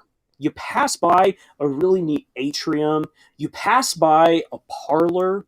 You pass by the library. And eventually you get to this back part of the house where there's a couple of steps that then lead up to this dais where there are 2 different doors. And then there are grand staircases that lead up to different wings of the manor. As you get up there, the sons obviously, they're a little bit confused about why their father is having them take the lead, but you can tell that they're terrified of their father. Their father wields immense power over them. And so they open up they open up the door to the left, which goes down this ornate short hallway with these grandiose gilded paintings of him in very lordly, knightly attire, doing incredible feats that just don't look like they would fit a man like this, such as slaying a dragon. He seems to have a high opinion of himself.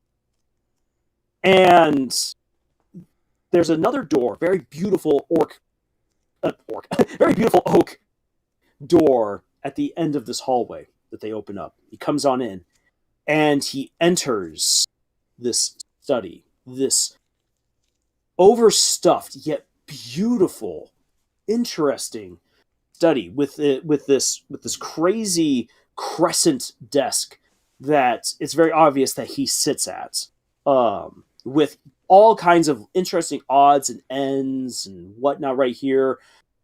Reginald, you recognize that this is the place where he was found murdered. Okay, that's what I figured. This is the study. And the sons quickly go, and there are these big paintings once again of himself that are behind his seat. One of them is shifted over to the side, revealing a door. Oh. They open up the door, and there is another hallway, a very dingy black hallway. And the wizard guides Lord Lionsmane through that hallway.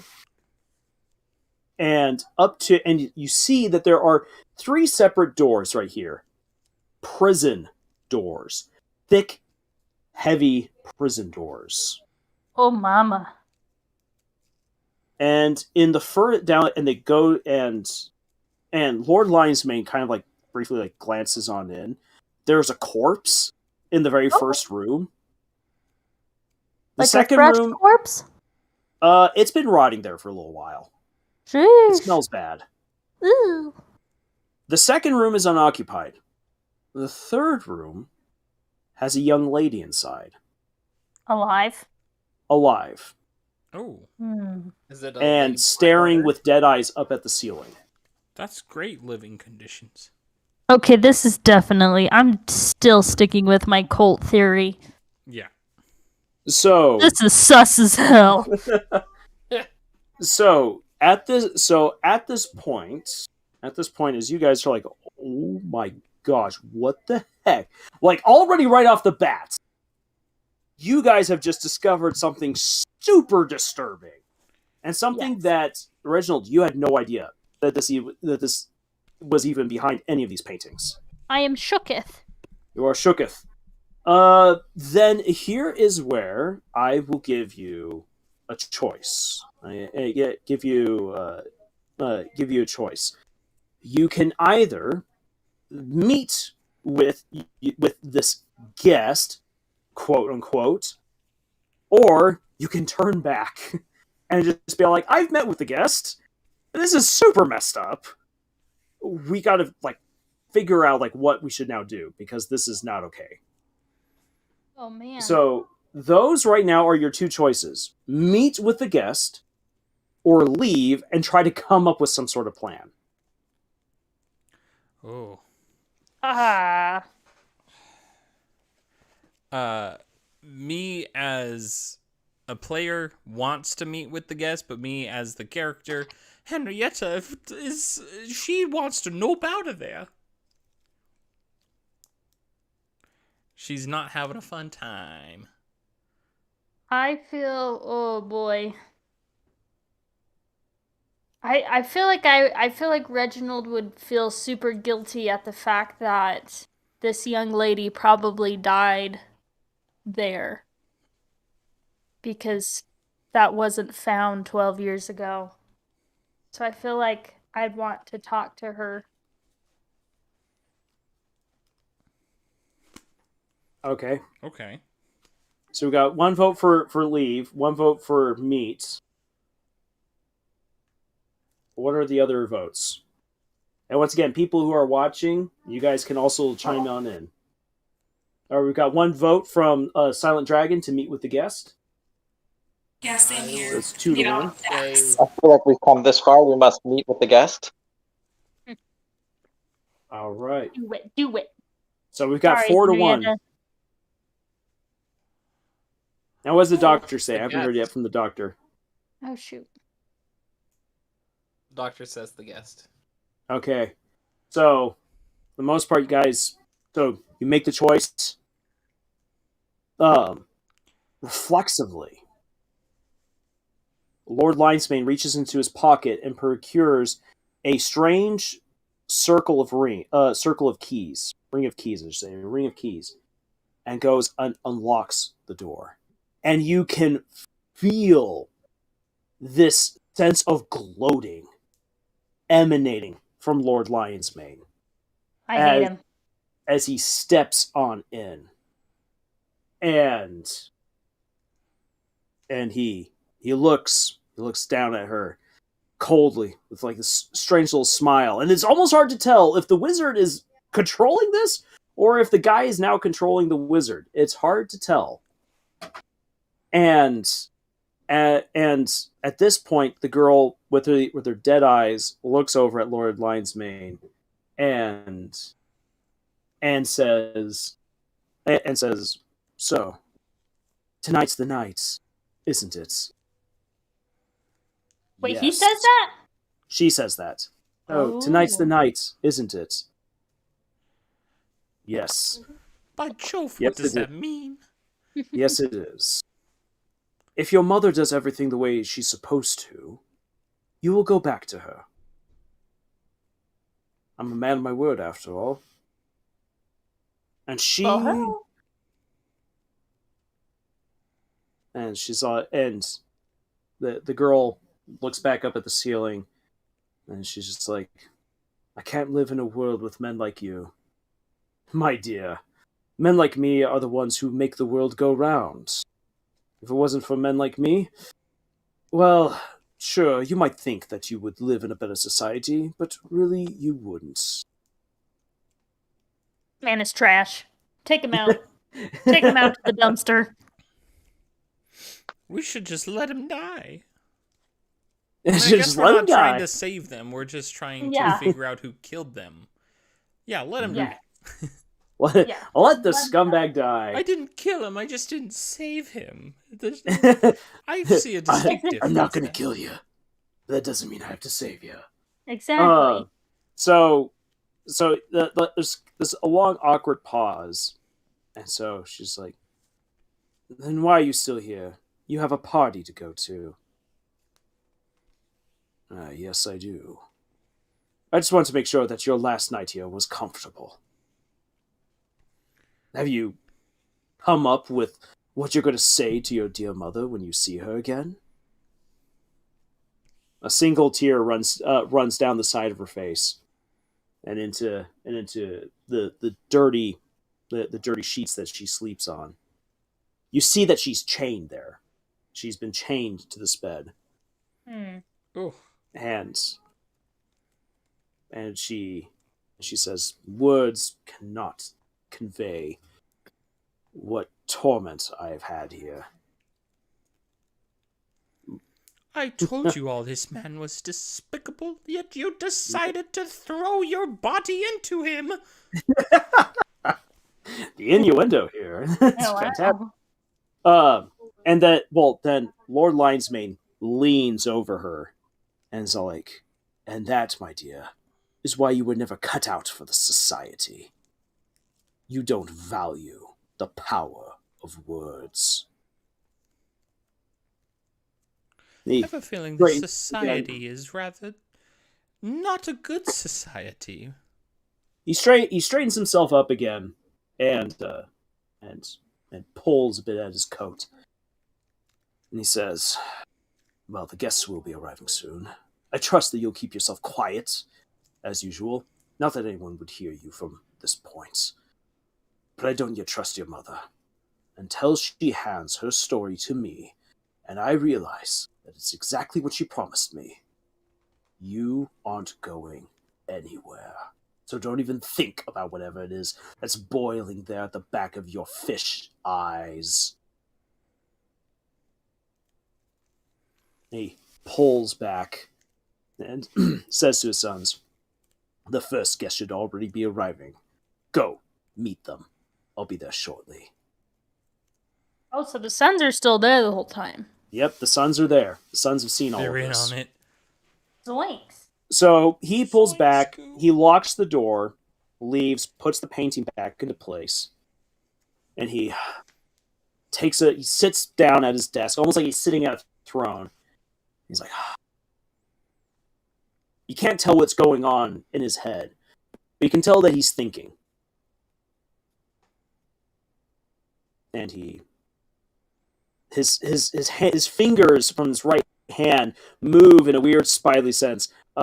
Nathan and Scott, you guys actually, most of you guys have seen Konosuba. Kind of think like Kazuma's hand. That's kind of how that's how his hand is moving as it twitches Okay. towards a safe. And in the end, he pulls his hand back. He shakes his head, And this and is the guest? Hmm? Did you say this was the guest with the creepy hand? No, this is Lord Lionsmane. Oh, gotcha. He takes out a bit of stationery, and he quickly he uncorks an inkwell and takes a quill, dips it, and he writes out a note for himself, and here on this note, he said you see that he writes down, "Now make sure Elvira knows." Interesting. I would like to make a brilliant deduction. You would like to make a brilliant deduction, so you want to be able to see what is going on here. Okay, so in this study, there is, like, all of these different odds and ends. There's so much paper here. And what you recognize really, really fast is that the clutter is organized chaos. And it's very specific as well. It's all meant to deceive. Whoever should be permitted into this man's throne room, he wants to project an image that is false. This false image is probably one of an extremely studious man. You know this man's smart, but there's no way that he's that studious. Whatever games he's playing with his guest and her mother, and obviously probably other people, there's no way this man has time to do side reading and write whatever it is he's writing. No, this is all a farce. Evidently, His the hand- guest is a female. Yep. Okay. His hand was reaching out towards the safe. And this was a moment where he showed weakness when no one else was around. Whatever is in that safe is something that he prizes intensely, almost like a drug. Oh, I gotta know. And you notice that there's a lot of old iconography around the room, hidden under the clutter of things from the Orient. A lot of stuff you guess from China, Japan, further down into Indochina. He has a lot of different things scattered about haphazardly. And yet you can tell these are prizes. Because underneath the clutter, they are polished, dusted, well kept.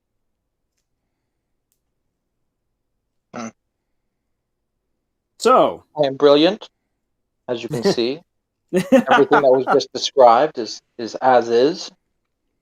The safe seems to be the key to all of this mystery. all right. So knowing that, I'm going to give you guys now 3 choices. It was originally going to be 2.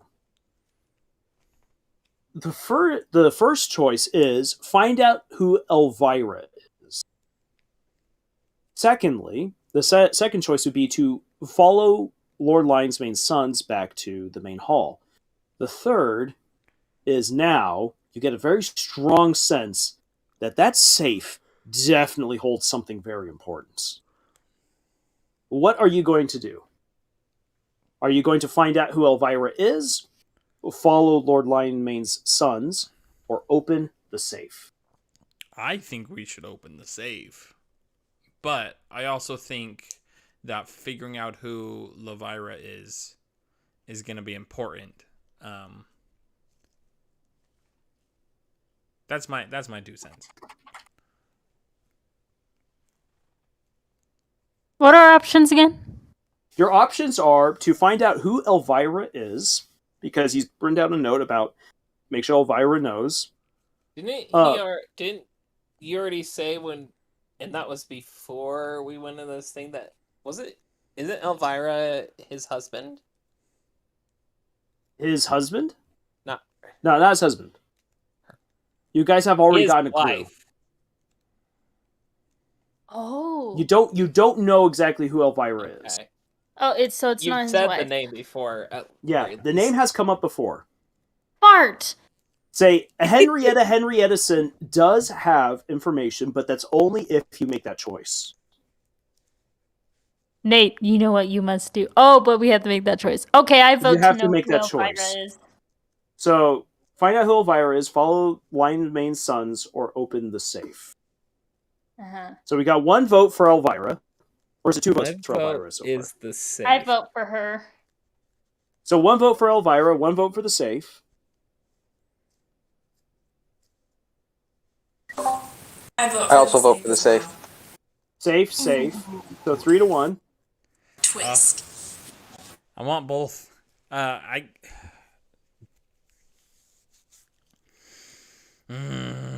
Silent Dragon says safe. So Elvira. So we've got 4-2.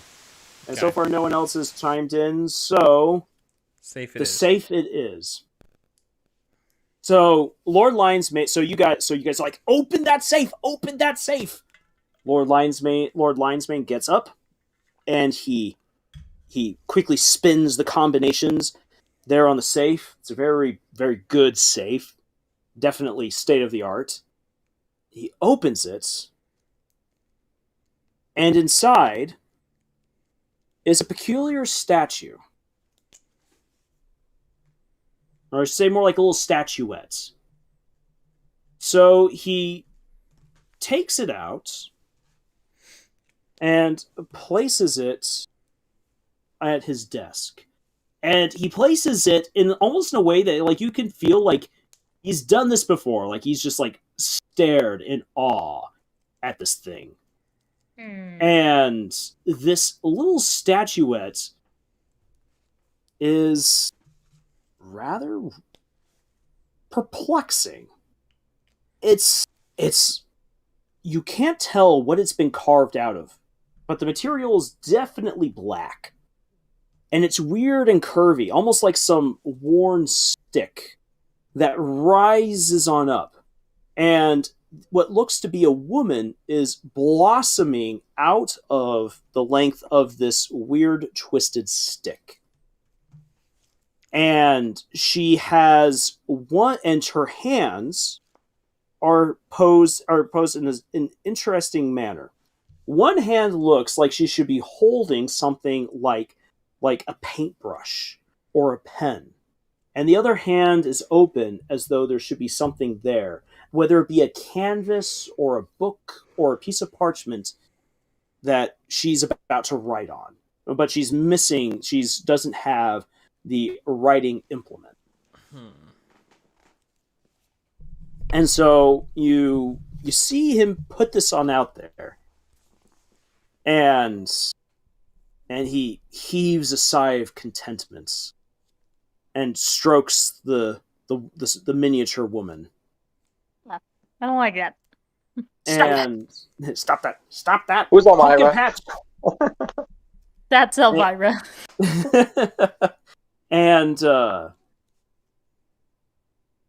And he then suddenly looks a little bit confused with himself, like what's going on? But that confusion quickly passes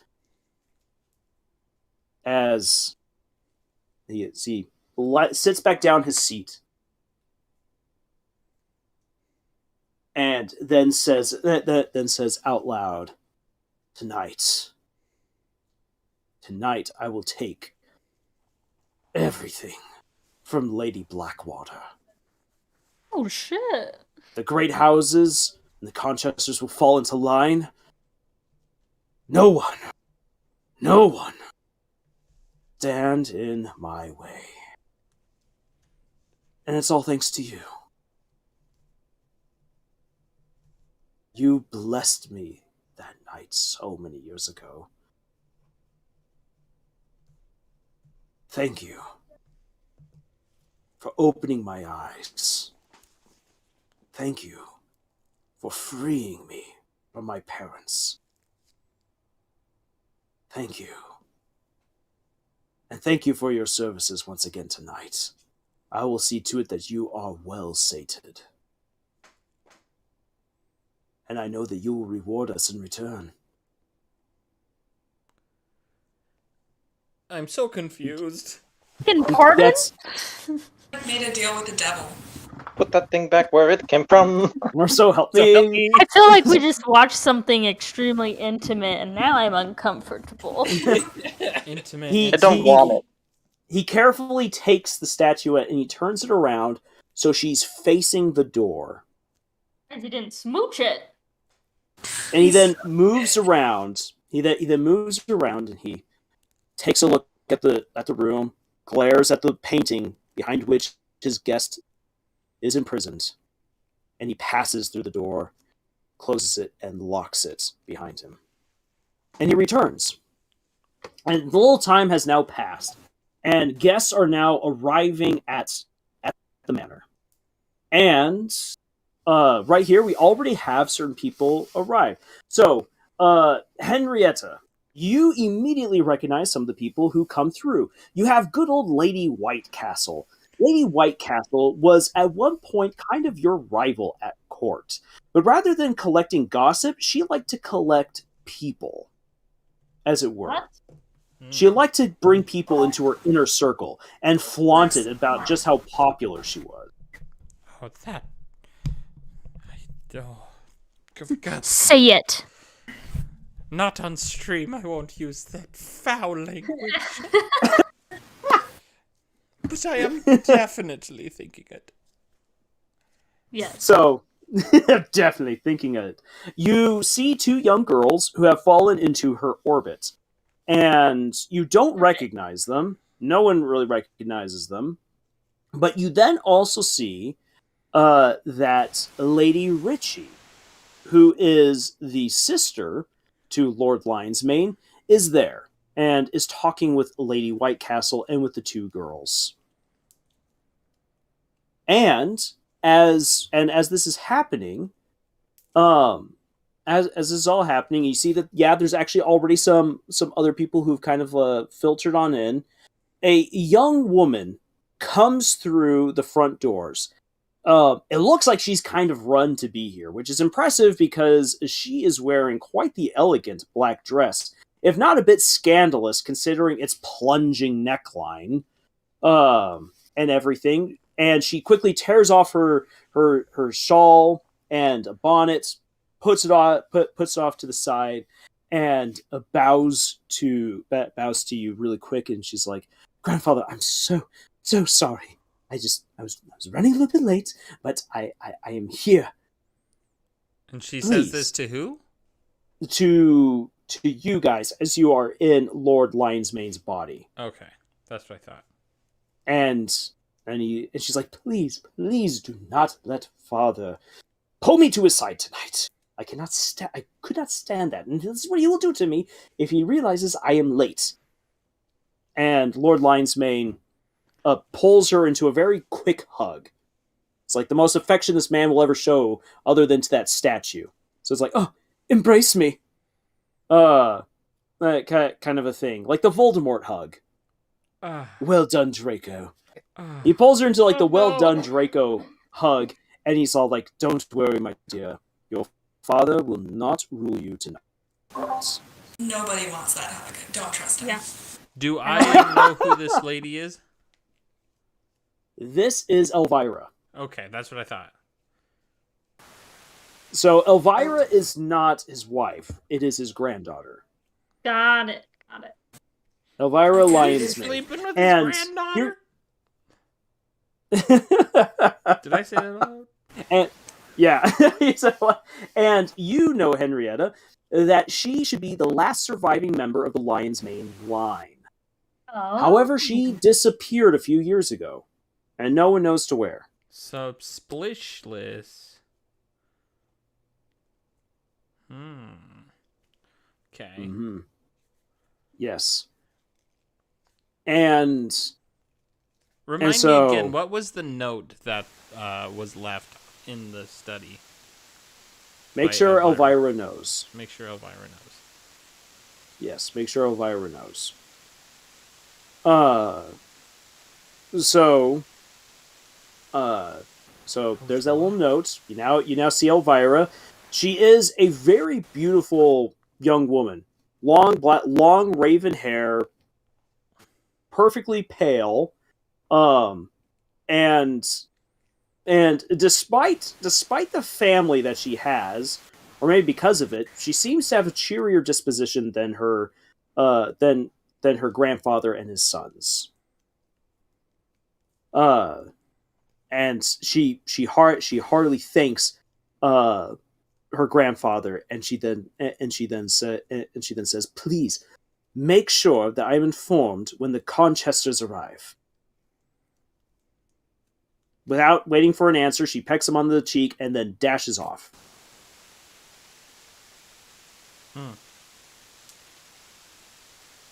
Then the door opens up again, and in comes this woman. She's short, but she holds herself very proudly. A stout, blonde woman who is dressed in... She's also dressed in dark clothes, almost like the kind of clothing you expect someone in mourning to wear. Right. A little bit more fashionable. Interesting. And she has this almost thunderous look about her when she sees Lord Lionsmane. And you can feel the hatred coming Black from is Lord always Lionsmane. fashionable. Are you kidding me? It's always fashionable. But not like Queen Elizabeth, not Queen Victoria? not Queen Victoria. Yeah, Queen Victoria Black is just yeah. This is more stylish than Queen Victoria Black. I'll look that up now. So But Lord Queen so Lord Victoria was the one that like made black a thing. yeah, for because she was in mourning for her husband. Yeah. So is this lady Yeah. wearing black? She is wearing black. Oh. But So one ruffled would with think- white. Ruffled with white. I mean, half mourning is a thing. There are different stages. So you can say half mourning. Okay. That was another history tidbit. Yeah. I have a lot of those today. Okay, I see. So feeling this intense seething anger, what I'm gonna give you guys two choices right here. You can either go up and talk to this woman, who Lord Lionsmane definitely despises, or you can have Lord Lionsmane leave because this this is kind of an awkward situation, and he's already done some rather creepy things based off of your choices. True. And you're not exactly sure what he could do. So, those are your choices. Go up and talk to the woman, or leave.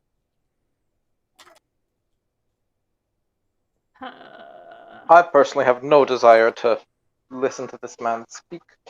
The way he treats those he loves is bad enough.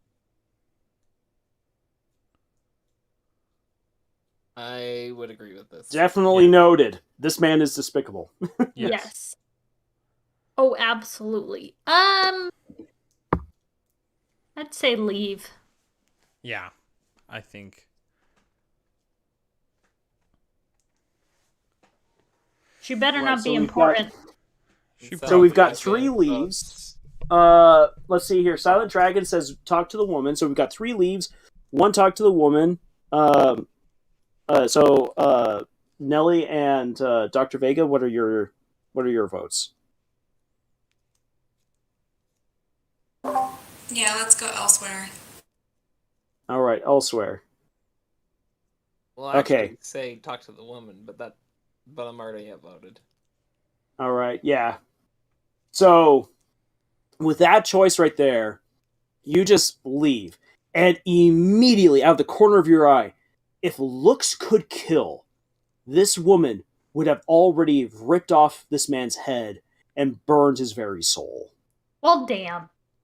Which, I mean, like, you guys can definitely agree to that sentiment at this point. But you leave her and walk off to follow Lady Ritchie, who is leading people on over to the dining area, which is off to the right. The right, so in this case, that would then be technically the West Wing. So leading off over to the West Wing. And as you go, like, people start quickly pouring on in. And for whatever reason, like, the people who originally came in weren't announced, but now people start getting announced by Mr. Pemberton as they come on in. And he quickly rumbles, the Conchesters with their son Reginald. And immediately Lord Lionsmane signals a servant on over. The servant comes over, absolutely mortified, and Lord Lionsmane says, "Make sure that my granddaughter knows that the Conchesters have arrived. Go." So she leaves, and then you hear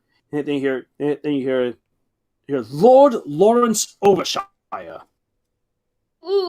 and in comes Lord Overshire. And Lord Overshire is, like, now that you get to see the man, like, those of you who have not seen him before, those of you who have seen him since, Lord Overshire is a very powerfully built man.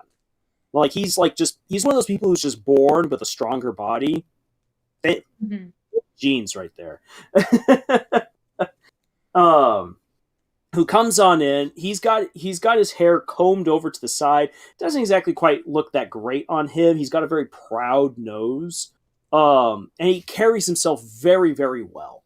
Well, almost like he's acting like he is indeed at a party and not with some monster like Lord Lionsmane. And he goes on up to Reggie Conchester. You immediately can tell, yeah, this has to be Reggie Conchester, who is a skinnier guy with golden brown hair.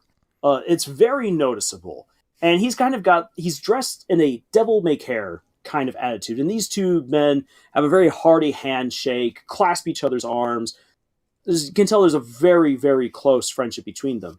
Henrietta, and also you, Professor, and Inspector Pillsbury, you have all at some point or another actually met Lord Overshire. He definitely does not look that way anymore. Whatever has happened in the past 12 years has ruined his more powerful frame, turning the muscle at his top to gut around his waist, and he's thinned out quite a bit. He still has a very prominent nose, but now with more sallow skin.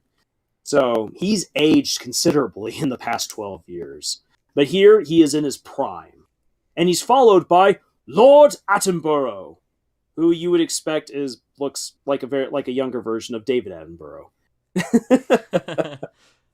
And bringing up the rear immediately behind them, Lord Remington, the man who gets impaled on his own rhino's horn, comes on in. He's dressed like he should be at the safari, which clashes with the cold, dark weather outside, and he is tan from being out there in the African sun, with a very proud mustache and everything. This man is the man who will set the standard for what people think of when they think of the British expeditionary forces. That is this man right here. And he even has a gun on his arm, which the servants are immediately like, "So we need to take that from you." And he's like, "No, I will give it to you when I'm good and ready." And marches off to the dining hall. And he then is followed up almost immediately by other people as well. Mr. Bridgerton and Sir Drowsley. And Sir Drowsley is escorted by Lady Chelsea and her daughter. So people are coming on in, and you immediately understand why people are now pouring on in, because it's beginning to rain outside. So cold rain, cold wind. People are quickly coming in for the party and are already being escorted off to the dining hall. So you are watching all of this unfold from the point of view of Sir Lionsmane. You now have seen at least one other person that you know is going to be murdered that night. And Yeah, that's let's right. see here, because I'm not going to hold you guys in suspense for this, because that would be stupid, especially because the inspector did recognize her. The woman who was giving Lionsmane the death glare, that's Lady Blackwater. Oh, okay. Oh. So Lady Blackwater and Reggie Conchester, the other two victims of tonight, are now in the manor. So I am going to. So at this point, I'm going to give you three choices. Your three choices are this. Your first choice is to proceed towards the dinner, remaining in the body of Sir Lionsmane. Or you can possess the body of Lady Blackwater, or possess the body of Reggie Conchester. My vote is swap over to Blackwater, but that's just my predilections. Yeah, I'm curious as to why she hates him so much. And he obviously has it out for her. Yeah. Why he hates her so much, and he showed up. Yes. That's the other thing. Mm-hmm. Yes.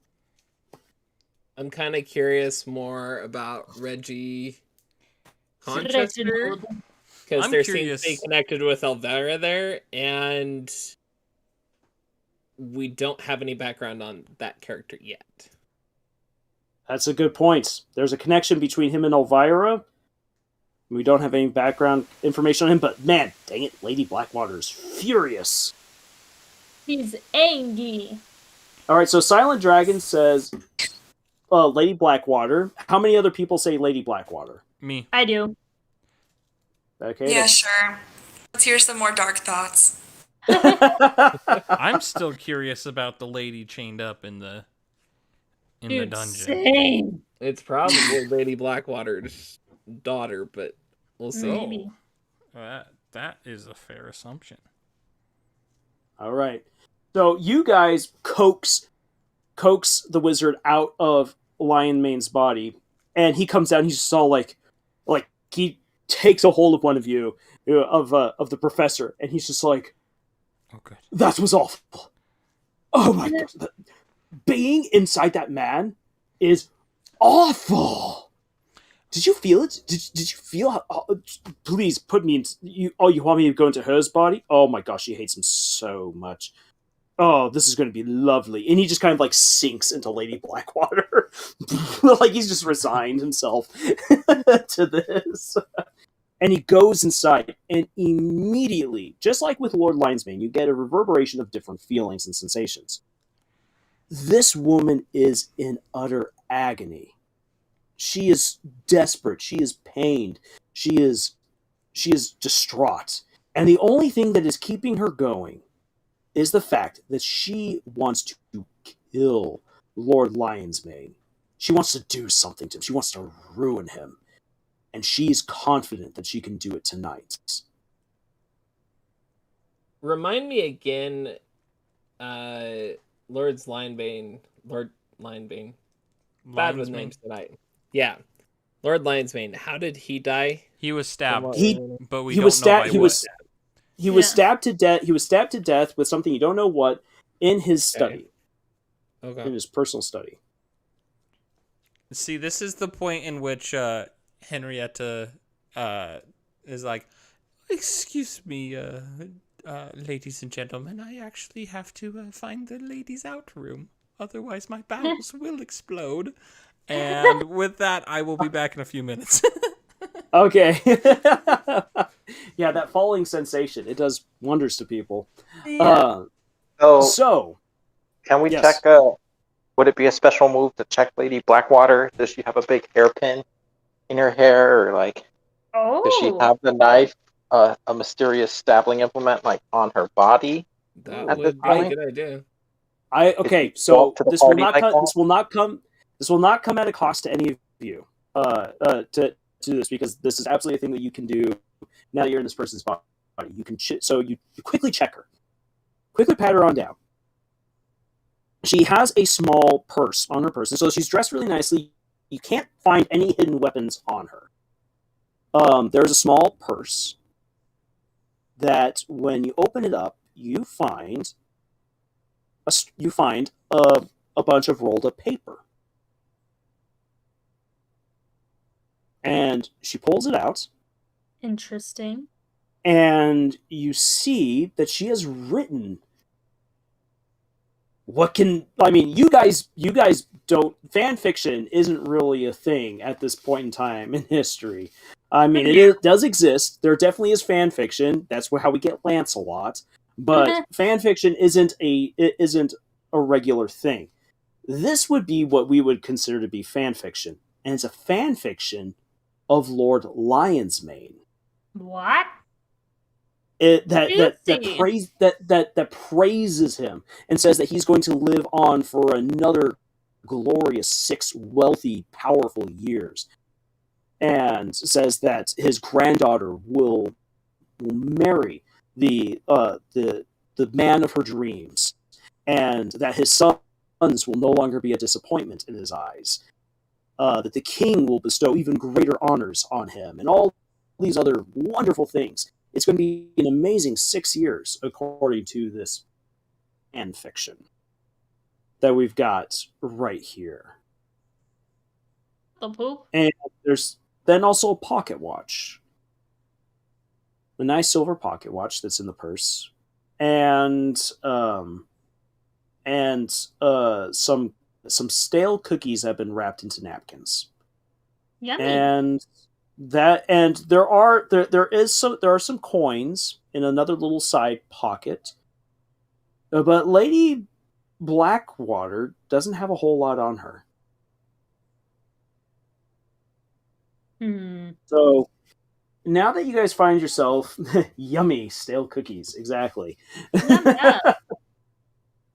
So now that you're taking over Lady Blackwater and everything, you realize that people are beginning to get themselves ready for a meal. Other people kind of come on in. One guy comes on in who tries to slide unnoticed, but of course he is announced. Master Locke comes on in. This right here would be for Nellie's Bly. There are our wonderful journalists, our skeptical journalists. You know Master Locke, because this man has risen to... Master Locke rose to prominence amongst the nobility. He is not of noble blood. He is a great entrepreneur, and was before his untimely death, where he drowned in his own closet. Yeah, try figuring out that one. He drowned in his own closet. So many questions. He drowned in his own clothes closet. So, like, like the wardrobe from like The Lion, the Witch, and the Wardrobe? Yeah. He was found drowned in his own wardrobe. Like smothered with all his clothes? No, drowned. Someone opened it up and water spilled out and he flopped out of it. What the freaking frick? It is Narnia. It is Narnia. This he tried to find Narnia. This is Master Locke. So I'll put it right there into Master Locke. So Master Locke, and you know that this man he had a great wealth in shipping and everything like that, and he was pioneering stuff with ships, with new ship designs.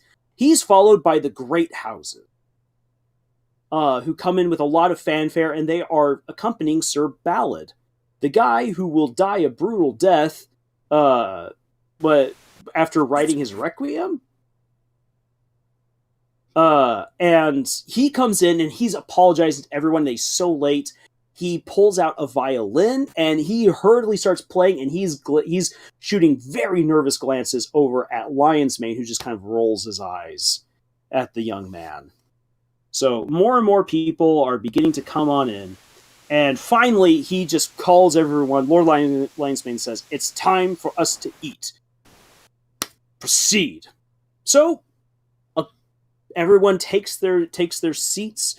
As servants come and take everyone to specifically where they're supposed to seat.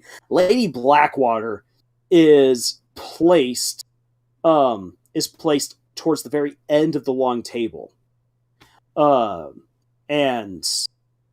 as she sits down, she glances towards the Conchesters. But the Conchesters aren't paying any attention to her. They're seated up close to Lord Lion's Mane. But you feel through her this desire to really talk to them. She's really anxious. She needs to talk to the Conchesters. And it's very difficult for her to eat her food. As the meal progresses and everything like that, as soups and salads pass away to good meals of thick, hearty bread and delicious tomato gravies with meat well cooked and everything else like that. You're watching all of this. Yeah, you get the conversation. There's a lot of idle chit-chat around the table. Like, everyone seems to already know each other. They don't really seem to have anything too important to talk about, which is kind of strange considering that this is a party and everything else like that. Maybe it's the presence of Lord Lionsmane who just looms over everyone at the far end of the table. But you notice that Elvira gets up and starts complaining very loudly about the food that she's been served and that she must go and talk to the chef. She leaves. A couple minutes later, Reggie Conchester excuses himself and says he's got to go to the loo. Lady Blackwater watches him leave, and you get that sense of anxiety. He leaves, and no one once again really makes any sort of mention of what's going on until Lord McGull, who's loudly announced, with Madame Vaux arrive, and Lord Lionsmane looks livid, and Henrietta and also the Inspector Pillsbury, would know why he is so upset. And that is because Madame Vaux is, basically the court harlot. Oh my. And shouldn't Saucy. exactly be there. I thought that was So... Bridgerton's job. Huh? I thought that was Bridgerton's job. Bridgerton's job?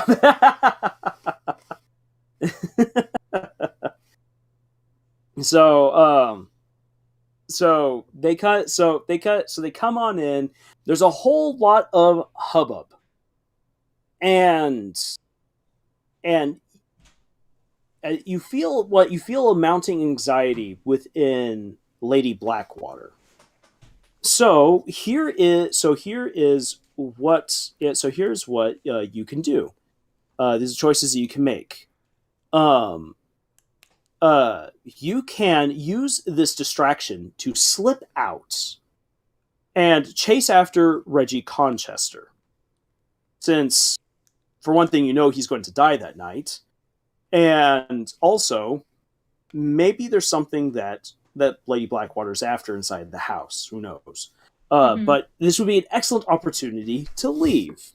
The other thing that you could do is you could take this opportunity to make your way on over to Lord Lionsmane while everyone is looking the other way, and have that conversation that she wanted to have with him earlier. So, what will it be? I vote she talks to him. Sorry, I totally jumped the gun. Okay, no problem. So, talk to Lionsmane, or go after Reggie Conchester. I'd like to follow Reggie. Okay, we've got... Would like to follow guys Reggie. up to. Sorry, somebody give me a quick rundown of what is currently happening. Last I heard, my phone died when I was in the bathroom, so last I heard was some dude, Lion Witch and Wardrobe drowned himself. Master Locke. More or less. Mm-hmm. So Master Locke drowned, but he's now... Well, in the future he drowns. He's here now. And other people have arrived. Elvira has excused herself, saying that the food was bad. She's disappeared.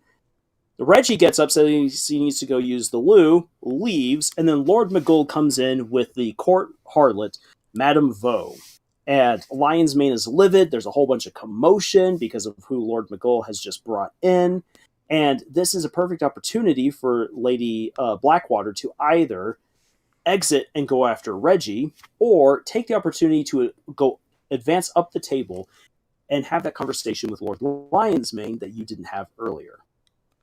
Okay. See, I say go after Lionsmane because I can use one of my interrogations on him. Oh, see, and I... Okay. Well, okay, do I know anything about Reggie Conchester? So you would know that that Reggie was a very popular young man with a lot of potential ahead of him. People Popular were very with looking the forward. ladies or popular in general? Popular in With the general. ladies. Everyone, I mean, a lot of people were wondering what lucky girl would catch this young man's eye, because he was just very kind, very forthright, talented, very great personality. He had a wonderful sense of charisma and capability about him. And so you at least know that. and it's been a long time. It's seeing him again now brings back memories of when you did see him back in the past, but he's been dead now for 12 years. Yeah. So right now we have 2 votes. We have a vote from Nelly and a vote from Silent Dragon to go after Reggie, and 1 vote from Inspector Pillsbury to go up and interrogate. So that's where the vote right now stands. I say Reggie. Okay, we got the 3rd vote for Reggie. Ugh. This is a hard choice. No pressure. No pressure. This is like, yeah, it would be great to know more about Reggie, but this might be our best chance to kind of confront Lionheart or Linemane. I'm gonna say Lion's Mane. Lion's Mane. Okay, But 2 votes that's for not Lion's Mane. 3 votes. I was So gonna say it doesn't matter. Oh, I no, guess that's true. because Jed has yet to make his choice. That's right, Jed. Confront him. Confront who? Confront Lions, but I mean, me. Ooh. Oh, So, mama. this Wait, aren't we is- tied now? This is a tie. Oh boy, So- what does that mean? That means I will flip the coin of decision making. Since I'm the narrator and I should remain impartial, Yes. I have a coin right here. A coin with Legoland and a coin with Dragon. So I want someone from one of the sides to call it. Legoland or Dragon. Dragon for Lion's Mane. Dragon for Lion's Mane. Here we go. Legoland. Oh, Boo! Boo! Okay. So you guys are absolutely torn at as to what to do, and it almost feels like out of an impulse from Lady Blackwater herself. She gets up and she moves to go find Reggie, and she sneaks through the door, sneaks past some of the servants who give her wary looks, and she begins going down this hall. She's like, okay, her feet are carrying her like she knows this place, and she knows where the loo is. As she goes, Reggie shows up from a direction that isn't the loo. What does it mean? And he's looking, and he's quickly fixing himself up. Like, he looks a little bit disheveled. Oh, a tryst, perhaps? And he sees Lady Blackwater, and his eyes kind of get a little bit big. But he stops, composes himself, and he bows, and he says, Madam Blackwater, it's very good that you could come. Have you talked to my parents yet? Huh? No. What? No, I have not. Things have been rather hectic this evening. Reginald, dear. They have informed you. Yeah, Reginald, dear. They have informed you about what is happening tonight. Correct? And he pales a little bit, and he's like, yes, they have. They have informed me. I will do everything that I can to help you out. You have my word on that. Just, I pray, please, that you understand that I have also given many promises to other people. And I have not promised him anything. But I find myself in a very tight spot. I don't understand. She takes his hands, and she's like, she begins almost to cry. She's like, please. We know what kind of monster he is. He has had my daughter for 4 years. 4 whole years? Jeez Louise! I hardly Guy needs to get a remember new hobby. anymore. Ew. And Reggie, he looks down, and he's just like, I know. And she then leans and whispers to him, and she then says, I made you the knight. He isn't. You Wait. must slay him for all of our sakes. I made you the knight. He Well, what- isn't. I made you the knight. He isn't. You must slay him for all of our sakes. Is that knight with a K? That's a knight with a K. Okay. That's interesting phrasing. That's rather vague. Yeah. And he then looks up and he's like, you wrote that? She's like, yes, of course I did. But he's going to know. He will know when he reads it. She says, I have a way around it. Not even he is infallible, despite what he would have us all believe. I know how we can beat him. I just need to make sure that everyone is with me for this tonight. Otherwise, we will never have another chance, and I lose my daughter for good.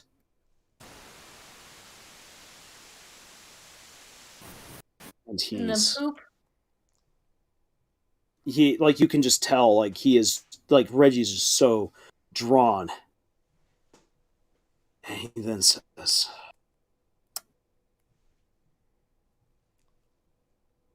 I will. The what? What? I will go through with it, but Okay. please, please understand that, as I said, I've made other promises. I don't know if any of us gets a happy ending at the end of this. Oh. Not And- that. Get your man out of the gutter. And she then and Lady Blackwater pulls him in even closer, like looks quickly over her shoulders just to make sure there isn't anyone eavesdropping. And she then says, if I get my daughter back, that is the happiest ending I could ever ask for. So please, just make sure it happens. He then says, right. Don't worry. They will have already been wondering where I've been. I will make sure that they know that you had a very unfortunate moment on the way to the loo, and that's all my fault. I will take responsibility for it. And she's like, believe you me, they're already riled up enough with Lord McGull right now at the moment. But thank you. And he then hurries off as fast as he can. Well, Vandals. you now have yourself in a bit of a situation. So she said that she's going to go. I mean, basically, right here, it's implied that she's going to pretend to now go to the bathroom. So you have some freedom right here. You can either actually go to the bathroom, or you can have Lady Blackwater go where Reggie came from. Yes. Hmm. Or Yeah. you can have Lady Blackwater go searching for her daughter. Ooh. Ooh. Frick. Bathroom. Yeah. I Bathroom? still say bathroom. Okay, so we've got 2 votes for bathroom. I kind of want to know what Reggie was up to. Oh no, sorry, I didn't say bathroom. That's not my vote. My vote is to go to where Reggie was. Wasn't he Okay. in the bathroom? Yes. He did- He pretended he went to the bathroom. He pretended he was at the bathroom. He came from a place that the loo wasn't. Yeah. That's right. And I kind still of say bathroom. suspicious. So we got 1 vote. So the skeptical Another journalist, vote for Reggie. Ellie says, For following Reggie's path. okay, so we got 4 votes then for Reggie. Yeah. Yeah, so Yeah. definitely Okay. majority. So Lady Blackwater waits. You have Lady Blackwater wait until Reggie has left. Then she sneaks back through the door. It takes you into this door takes you into obviously servants' quarters. Oh. The servants are out and about, and like the servants' quarters is basically like an apartment within the house. So you're not like in their bedroom. Instead, you're like in the place where they get themselves primed to like slip into the rest of the house. Hmm. Well, that's a little bit interesting. She pokes around a bit. There's no one. There's no one in here. With everyone having been very flustered and running about for whatever reason, this place is kind of in disarray. You can hear that this place is connected to the kitchen. And what do we hear through the walls of the kitchen?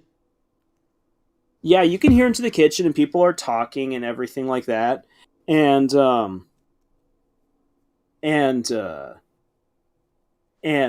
as you look around,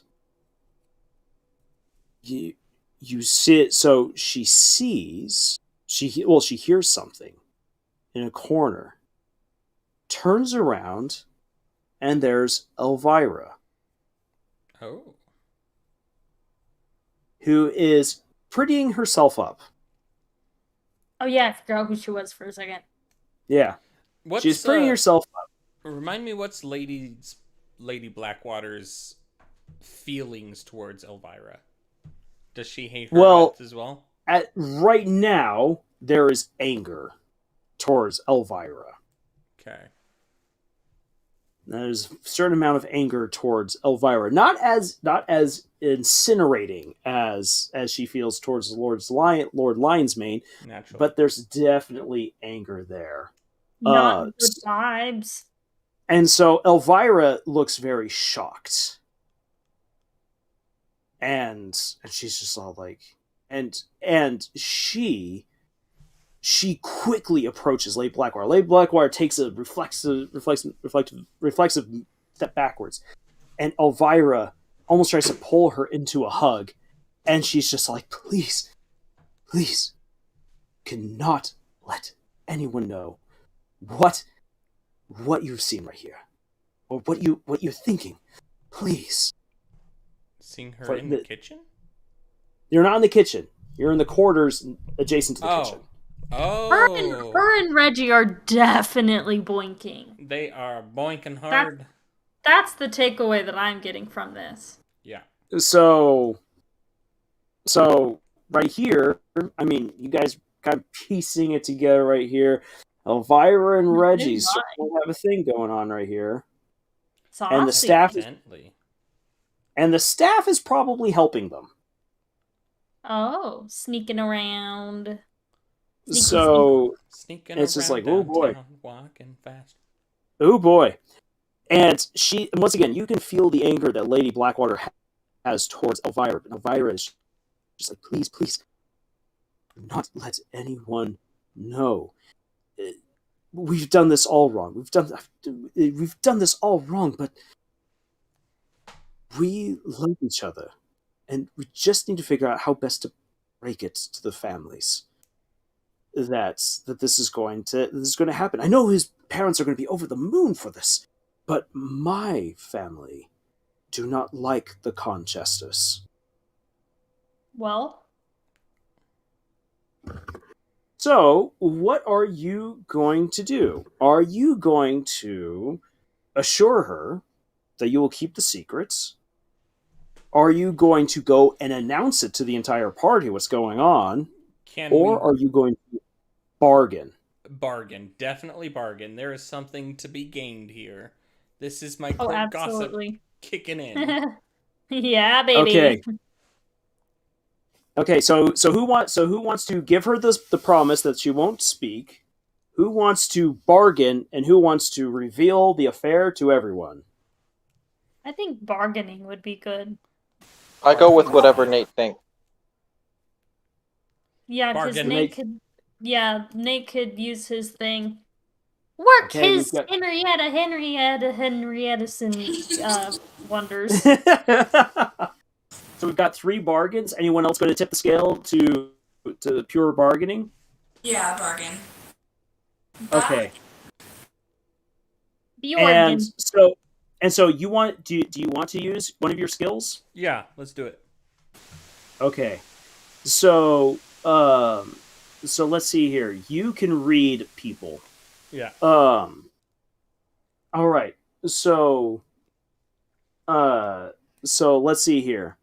The the bargain. I want you guys to really quickly deliberate, because you can feel that Lady Blackwater has something kind of insidious that she wants to Ooh. do or say at points. You can feel it. So if you do not want Lady Blackwater to take complete control of this bargaining, you guys have to quickly come up with something to bargain, and then I will let you read Elvira. Okay. Well, number one, what do we want from her? Like, do we want to find out, like, if she is, like, knowledgeable about where Blackwater's daughter is? Yeah. Or do we that's already fine. kind of assume Actually, that? oh wait, no. Let me help you guys out. I'm going to reverse it. I think this will help you out. Okay. So you'll first read her. Okay. Because otherwise I think this might labor on a little bit too long, and we're already at almost 11 o'clock. Yeah, it's For almost you. 12. Yeah, it's 12 for the rest Yeah. of us. Yeah, I know. I do apologize. We've gone on late. Woo. So you read her. This girl. I mean, yeah, she gets up to a fair bout of mischief. She's definitely, she's sleeping with Reggie. This is no little innocent tryst. Like, this is full on. They have a very strong relationship. Oh uh, my. Confidentially. She's madly in love with him, Hmm. and she is nowhere near as evil as the rest of her family. In fact, you actually get a kind of a sense of like naivety to her. That she Like, doesn't know. she's a capable woman, and you know that, brought up as a lion's mane, she could be wrathful and Right. vengeful and very powerful in her own rights. But But she's a she's a good girl. lady. Yeah. Yeah. She's a lady. She's a lady. And if anything, that's probably because she is a lady and not a man. So she has not been brought up to be one of the ruthless leaders of the lion's mane family. Okay. Underestimated. So there, a woman who is naive to the ways of her family, very powerful, and madly in love, and she genuinely is willing to do what it takes to make sure that her secret does not get out before she and Reggie have a way of breaking the news in a way that won't get him offed by the lion's manes. Did we Yeah. already hear? Because the note was let Elvira know. Mhm. Have we already? Does Elvira already know? Is that something that we know? About Elvira is naive to the ways of her family, Okay. so Yeah, she doesn't so- know. she wouldn't know about Blackwater, Blackwood. Yeah, Blackwater. She doesn't know Thank about you. Lady Blackwater's daughter. Yeah. Okay. So she has not been informed yet. So, No. yeah, what do we want from her? I I feel know, like we, because if she doesn't know, that's not very helpful. yeah. So I feel right, like so we right should here, definitely befriend her though. yeah. in So some we have form. right here from Silent Dragon, says show her kindness might turn her into an ally. Yeah. I So agree. show her some form of kindness. Uh-huh. And if you're going to bargain with her, what could you possibly want from her? That's what I'm trying to figure out. Maybe we could ask her to help us look for Blackwater's daughter. Since we were kind of thinking about trying to do that anyway. Although, I guess we technically already know where Blackwater's daughter is. Yeah, you guys know. True. We can't affect the past though.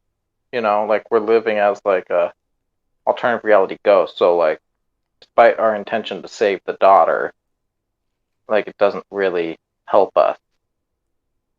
I feel like everybody's fate's already written. Yeah. But we don't know that the daughter is dead. do Yeah, we don't exactly. I don't think so. No, you don't know. We don't know, Yeah, but the daughter was we have no way of always saving her. dead. You know, like, right now we're just trying to figure out the mystery. This is the professor speaking. Very logical. Very callous, A apparently. professor, yes. Logical. Ha. Oh man, I don't know. Or maybe we ask for a rain check on a favor. We do a solid for a solid. And at some Okay. If point, you grant me this one solid, I will present you with more solids. more With solids. more solids. Because So, then we could, later on, we could, if we think of something that we need, we can always cash in on that. so we got right here. Sunshine says trying to bargain could backfire. She's very determined to protect her relationship with Reggie. So I mean, you could have that where like you like, hey, when it's all like when I need you. Yeah. It's like I promise that I'm not going to betray your trust and what's going on here. Yeah. Mhm. But when I need you, I want to call. Yeah. I Yeah, think that's good. All right. yeah, I think that's. Oh, All right, everyone. How do the rest of you feel with that kind of Yeah. a bargain? I'm good with that. Not bad. Yeah. I'm good to go. Okay, so so Lady Blackwater says, almost like through gritted teeth, "Yes, I will not reveal what's going on here, but I will need a favor from you. I don't know what it will be just yet, but when the time comes, I hope that you will deliver." And Elvira promises anything. How did you get here? And Lady Blackwater is like, I was on my way to the loo, and Reggie is covering for me. I kind of figured it out. And Elvira's like, yes, right, Reggie. Damn that fine man. Yes. Damn that She's- piece of ass. So like, so she said, so she's like, I will confirm. She's like, well, I can't exactly confirm because that might reveal what happened here. I will make sure that attention is deferred away from you. So Lady Blackwater goes, pretends to take her time at the loo, and returns within time. And sure enough, detention has been totally deferred away from her. So really, nothing untoward is brought about or anything like that. Dinner is definitely passing along. You do actually have Lord Remington knock at the door while you're there. So at least Lord Remington is someone who can confirm that you were also at the bathroom. So hey, excellent. Right. Everything is lining up just fine. As you return as Lord Linesmane is explaining that his sons will this year take the role of judging everyone's stories, as they need the practice to be judges of poetry and stories. And he says that he will be in his study to cool down after a most boisterous dinner. He glares at Lord McGull for this. And a servant comes to you, Lady Blackwater, and lets her know that she can now meet with Lord Lionsmane. Oh, what? This What? is the chance. Here it is. So Lady Blackwater goes to the study and meets Lord Lionsmane. And Oh, he mama. sits down imperiously behind his chair, and there's the statue. Lady Blackwater has a sense of recognition when she sees the statue.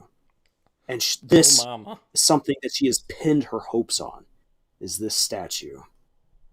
And so Lord Lionsmane leers on over, and he then says, "Your daughter will be released to you by the end of the night, if you have given me what you have promised. So, hand it over, She takes out the story and hands it to him. He looks in, he reads through it, and he's like, "Oh, this is so garish. Miss, I expected better of you. You are so much more talented than this. You, as opposed to your daughter, have a way with words, but this is just gaudy. However, it is what I asked. So, I'm so confused. your story will be part of this year's sacrifice. Don't you worry. Everything you have written for me will indeed come to pass, and your daughter will be returned to you once the ceremony is over." Oh. She Oh. It is a cult. So he then says, "There's no reason for you to try to bargain or haggle or anything like that. What I've said, and that will happen. You are going to return to the judging and the reading. Enjoy yourself with this year's selection. Do take care." Okay, so he said that anything written in that story will come true. And that was... She had said... I'm just trying to make sure I have this all clear. She had said she wrote Conchester as the knight. Mm-hmm. Not Yes. Lion's Mane. Okay. Not as Lion's Mane. Yeah. So, and he just read. Is there any? So at this point, you can get up and you can leave and return, or you can do what Lady Blackwater would really like to do and give Lion's Mane a piece of her mind. What do you want to do? Leave, like he's said, or take out your ire on him? Oh, It do be tempting. it is tempting. But I Stab him almost with the feel pocket like watch. It would be Stab him with the pocket watch. It would be I feel like it would counterproductive. be, yeah, it would be smart to play it cool for now. Yeah. I mean, they're all dead anyway. The question is, how do they get to that point? It's not like we can change anything. Okay, we've got Silent Dragon saying leave. You guys are Yeah. also saying leave. Yeah. Okay. I think it's So- smart to leave. Seems good. So We're in you the all, study right now, correct? Mm-hmm. Well, yeah, you're right now in the study. Ugh, but if we Um, leave, we might not figure out who killed him. Mm-hmm. So you leave, and as you leave, the lights all flutter, Oh? and Lord Blackwater, not Blackwater. Now I'm suddenly thinking of another story. Lionsmane. Lord Lionsmane, he suddenly goes rigid.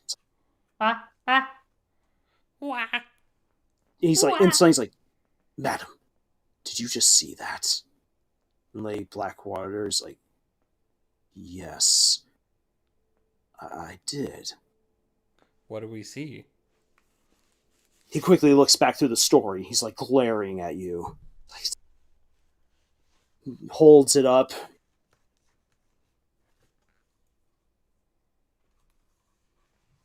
Puts the story down. "I'm a man of my word. Someone, Lady Blackwater,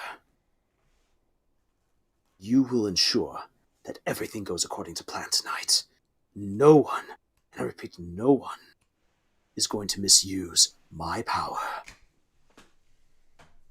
Go. Make sure that everyone stays in that hall. No one leaves that parlor until I say."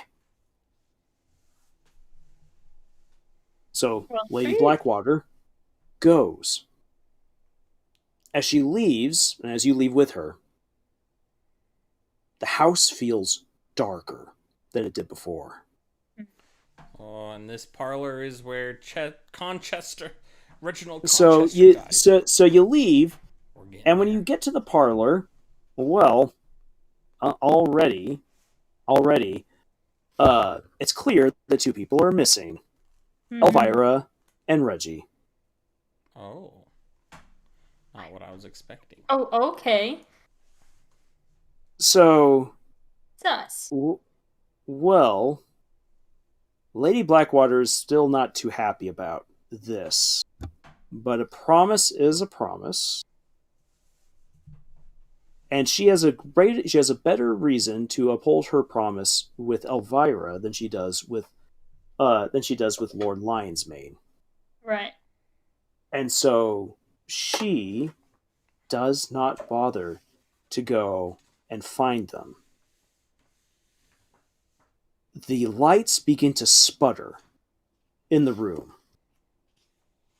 And everyone's like, "Was there a chill?" And someone's like, "Yes, Lord Remington. He definitely passes lots of chilly winds. Whew!" So he'll roll her eyes, a couple chuckle.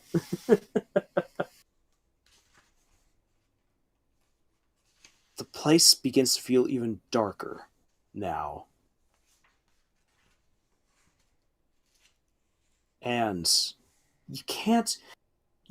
Lady Blackwater feels a bit of apprehension. But for you guys, you begin to notice something that obviously the others in the room do not see. And that is that now shadowy hands and long arms are snaking their way around the room and are crawling their way up the different people and are prying at all of the papers that they have. Just like Lady Blackwater, they themselves have a bunch of paperwork or a bunch of stuff that they've written, poems, stories, whatever. And these shadowy hands that these people are not reacting to are caressing the words that they've written. Ugh. So, watching all of this play out, what are you going to now do? Are you going to go and cash in on that favor? Because things are already kind of looking a little bit strange. Maybe you need that favor right now. Or are you going to sit back and watch this play out? I know it's a favor. I mean, this could be a very powerful favor right there, but things are looking kind of creepy. I don't even know what do you favor watch this I would play out? cash in on. Right. Yeah. I mean, you guys still have your other powers. Yeah. Right. Well, you haven't used them up, so this is still something that you guys can do. Oh. I don't know what favor I would like. I don't even know what I would ask. I don't either. Dang. I'm wondering if a brilliant deduction or something might be useful here. Oh, there you go. So, let's see here. Professor, you have another brilliant deduction. Do you want to use it? Professor Ward. Yes, I do want to use it. Okay. So, you take a moment, you look around. This is not normal. Everything, I mean, yes, this is a spell. All of this, like, the fact that you guys are doing this shouldn't be normal. This isn't normal even for the spell. You know it. These black hands are the same. Like, here's the thing. If you take a chance and you look at different shades, like, you can look at black, and there's different shades of black. No two black things are exactly alike. But you're a pretty smart man. You've seen this black before. There's an inkiness to it, just like the statues. You quickly infer that this is the statue's doing right here. The statue wants these stories. These are probably the sacrifices that were being talked about. Oh. This is indeed a cult. Ah!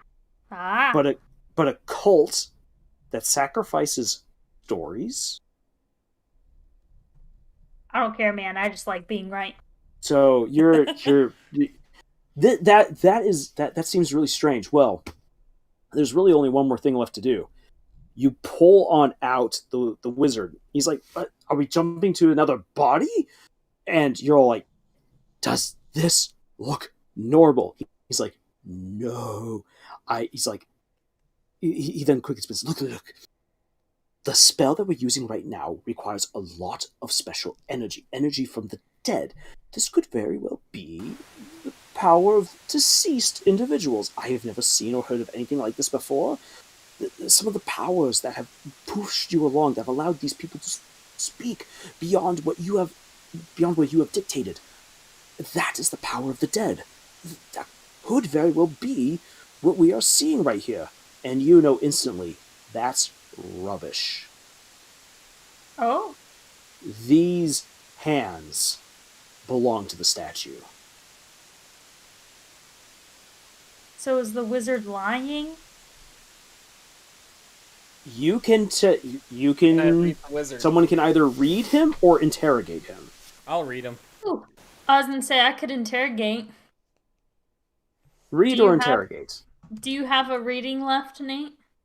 No, Nate's out of reading. Oh no, Okay, yeah, then. no, I I only Let's- have don't know. I can Okay. read it. recall. Oh. Yeah, Nelly can read him. Nelly, Anya, do you want to read him? Yeah, I think so. I think. Okay. yes. So you take a stock of your ally. This guy is insane.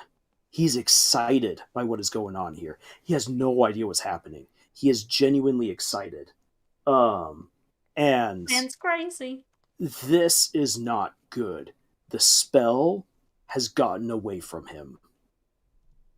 And that's kind of scary. And this guy is insane enough to go through with it. So he has no idea what's going on. The professor is correct that these hands and the arms are from... And these are not the powers of the dead. Awesome. That we're in danger. Love to see it. He'll love to see it. So, as of right now, the hands aren't going after you guys, and neither do they seem to be doing anything nefarious to the people about. The hands are acting weird, caressing the pages and everything. Well, you continue to watch as people go up to read their stories. They're reading poems, they're reading stories, everything seems to be going on just fine. Lord Lion's main sons are judging these, passing criticism and critique. They're awful. These guys So the are people- no good critics. So the people in the room cannot see the hands. Right. Only us. They cannot because see we're them. ghosty ghosts. Okay, No. Exactly. that makes more Exactly. sense. Well, as this is going on, a lot of time passes, and Reggie and Elvira return together. And Elvira has paper in her hands that still has wet ink. They've written something very quickly. Oh, interesting. Well, as they come on in, Lord Attenborough very clearly turns around and glares at Reggie. And you're like, well, now that is interesting. Isn't that something? Readings go on, and Elvira says that she wants to read after dessert is served. So eventually desserts are served. The time, if you want to know, you guys have now spent over 3 hours here in this manor. As all these different things have been going on. It's now 9:30. It's a late dessert, but dessert is being served. And Lord Attenborough goes to remove Reggie from the room. Now, you've made a promise to Lord Blackwater, to Lord Lionsmane, or at least Lady Blackwater has, that no one else is going to leave this room.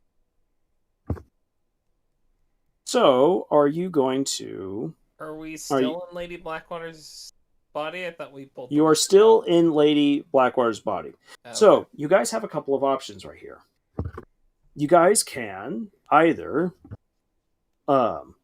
poof on out of Lady Blackwater's body and go and inspect the statue. You can go into Reggie's body and see what's about to happen right here. Or you can use Lady Blackwater to stop Lord Attenborough from taking Reggie out of the room. What if we cashed in our favor and had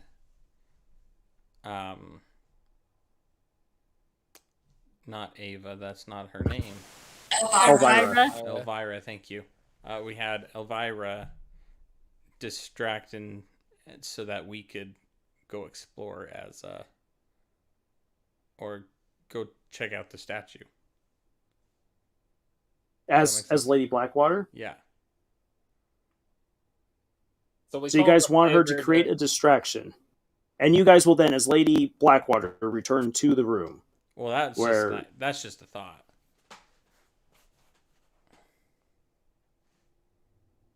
We'll say, those are the three suggestions. The chat can propose something different. So you either stop Lord Attenborough, you can poof into Reggie's body, or you can leave Lady Blackwater and return as yourselves to the room. I don't know.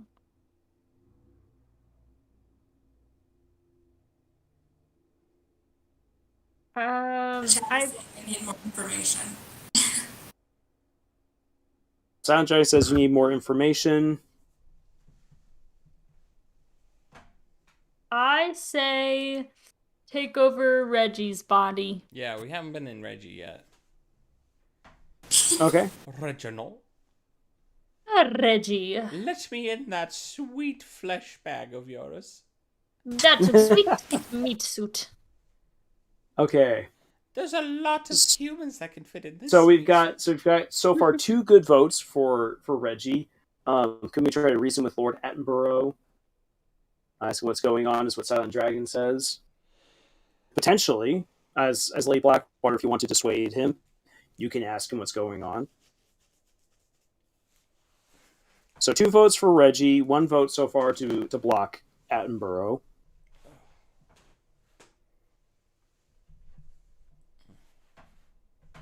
Any other? I vote for Reggie also. Reggie? Reggie. All right. So that's 3 for Reggie. You got 1 more to tip the scales or to balance them. I'm actually going to vote for the statue. Okay, so the statue. So that means that possessing Reggie wins out. Yeah. So you guys rip the wizard free and you're just like, put this insane man into Reggie. So you stuff him on in there and you feel a lot of stuff with Reggie. There horny is one of them. Horny is one of them. I knew it. But, what a sinner. But he is also very anxious. He's very worried. He is right now just feeling a lot. He feels a lot of sadness. He feels a lot of weight. He feels a lot of responsibility. Interesting. And as he's getting pulled away by Lord Attenborough, he definitely doesn't want to go with this guy. As Lord Attenborough presses a glass into his hand, and he then says, and Lord Attenborough says with a wink, "It's like, I see that you have been spending some time with Elvira. That's my good lad. Toast to that right there."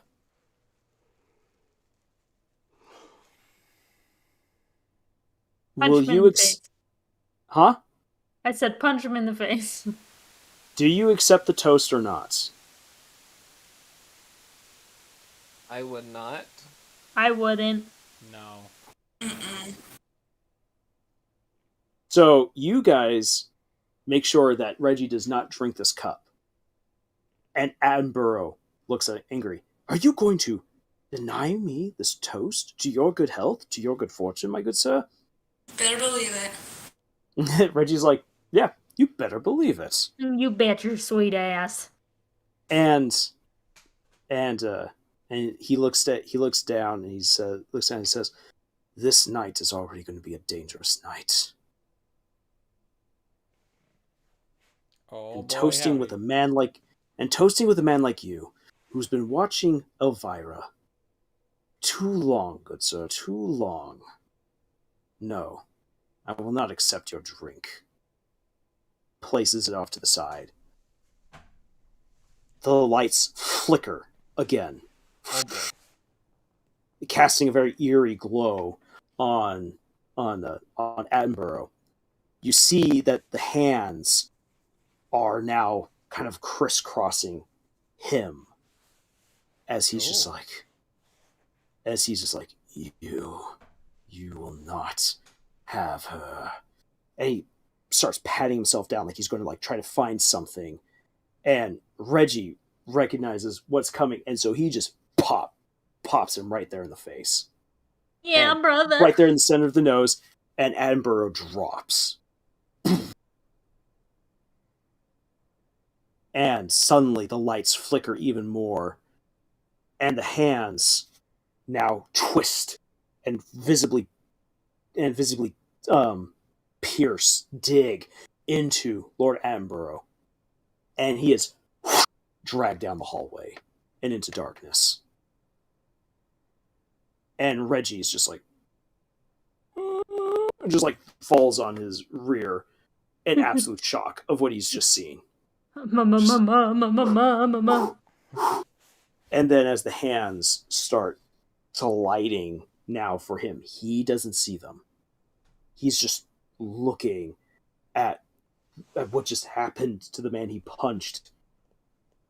And what are you going to do? Are you going to let him get taken by the shadow hands and see what happens? Or Yes. are you going to get this kid out of there? Let him die! That's natural consequences. My vote's to get him out of there.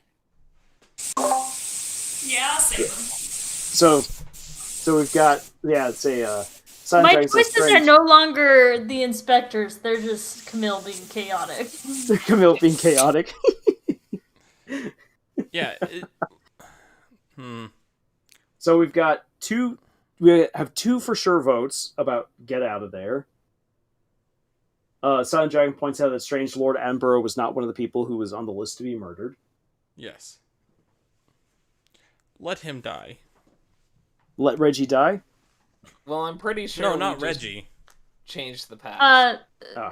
Attenborough. Yeah. Okay. Amber. Yeah, I'm talking about Reggie. You're going to let Reggie die. No. No. Wait, Reggie? At- Is he getting Yeah, because Reggie is about to They're get trying snapped to up. pull him. Oh, I thought he was just Oh. gonna watch Attenborough die. Yeah, No. sorry. Okay. Oh, okay, I changed my answer. Get him out, get him out. I was like, wow, you guys really want to see what happens here. So Reggie gets up and begins running. He begins running. And you guys are like, it's the statue. So you tried to lead him some way around. You through him and his many rendezvous with Elvira throughout the house. He knows how to get to the study, though he's never been inside. So he's able to make his way through some roundabout ways, through a secret passageway in one of the walls. He runs, and he's outrunning these hands. The hands quickly are like pulling back like octopus arms towards the door, and he sprints right on through, throws open the doors, and arrives to find. Let's see here. Yeah. So you guys arrive in time to find Lord Lionsmane struggling with these shadows. He's gonna get that poked. like they're not tearing at him like what happened with Lord Attenborough. but instead they're trying to like hold him in place. Oh. Oh. They're holding him in place in his seat, and his eyes are just wide open. He's just all like, "Boy, boy, get me out of this! Get me out of this!" Hmm. Mm. I don't really feel like it. Yeah, same. So with you guys, right here in this position, and you see that the shadows are coming back in this particular direction. With Reggie, you have. I mean, unfortunately, you're kind of a bit cornered right here, but there are still some opportunities ahead of you. You could, for one, try to destroy the statuette. You could help free Lord Lionsmane, or you're in a position, knowing what you as the ghost know, to potentially rescue Lady Blackwater's daughter. Oh. Silent Dragon makes a good point. We already know how Blackwater dies because she was strangled to death in the hallway. Uh-huh. Yeah. Something that, like, I'm guessing by the hands. I'm guessing by the hands. Yeah. But it was Lady Blackwater. It wasn't her daughter that was found dead. Yeah. No. Mm-hmm. So we could, like, full on save the daughter. I think so. I think my vote is the daughter. Yeah. So go save the daughter. And So we got we 2 can't votes to find save the daughter. Sorry, what were the 2 options? So The 3 options are destroy the statue, save Lord Lionsmane, or rescue Lady Blackwater's daughter. Yeah, don't save Lionsmane. So he's a bomb. Remember that, like, as our characters like gathered together originally, it was to get money for saving what was his name? Lord Overshire. Yeah, Lord Overshire. Well, we've kind of got an idea of what's going on, killing all the other people. Yeah. And we might have a chance to stop it from killing Lord Overshire later. Yeah. And that was the original goal. I agree. I really want to rescue Blackwater's daughter. But there is that, like, original goal we set up in the first place we want to do too somehow. For the money. Wait, our original goal was finding out who. Yeah, I forgot about that. I mean, we're figuring out the mystery, but we're basically doing it so the magic doesn't kill Overshire. Yeah, that's why I'm thinking maybe we want to destroy the statue. Yeah, I'm down for that. Yeah. Well, try. There's basically 2 issues, though, is that, well, do we actually know, like, what the consequences of destroying the statue is? So just 1 issue, not 2. Yeah. So you got 1 issue right here, and Silent Dragon brings up this is a good opportunity to rescue Lord Blackwater's daughter. He is Lady Blackwater's ally. I'm guessing that's in reference to either Lord Overshire or to Reggie.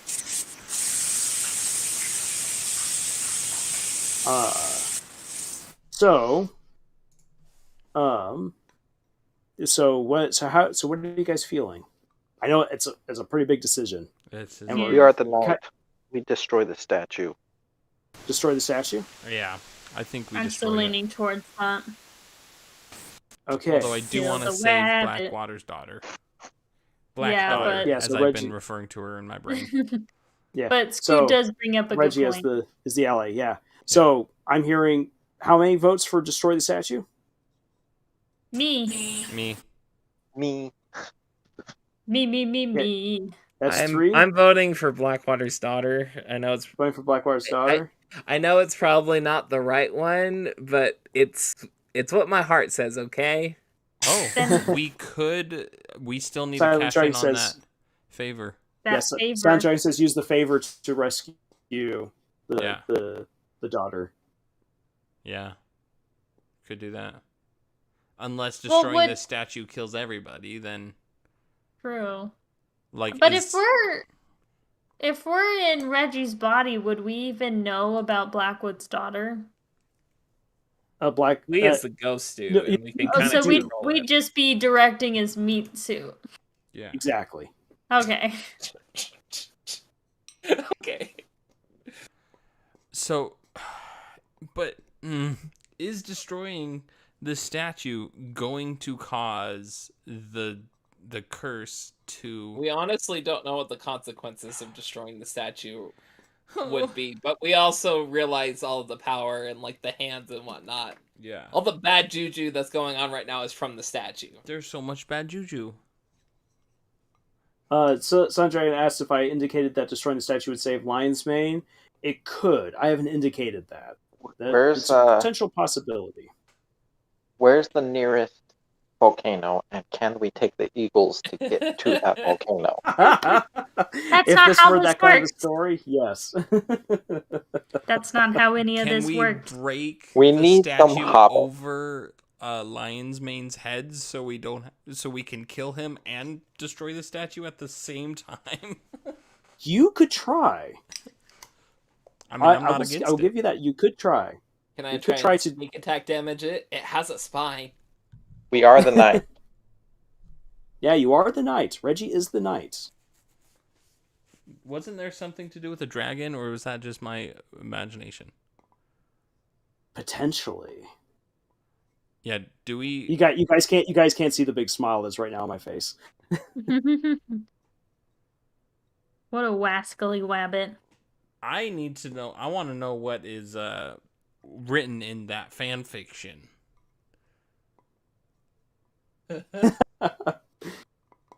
All in good That's good. time. We if all you know make the right that choice. Lars in fanfiction always ends up interesting. It's true. Yes. There's always something different to my fan fictions. I like how Lars wrote a story where somebody's blackmailed into making fan fiction.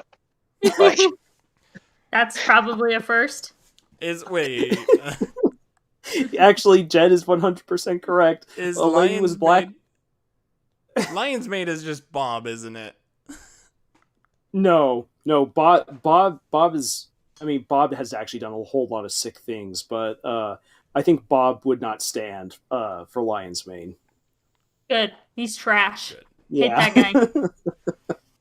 Bob is I- definitely involved somewhere in this Well- story, though. I don't trust you, Lars. So here's an idea. Tell me if I'm wrong.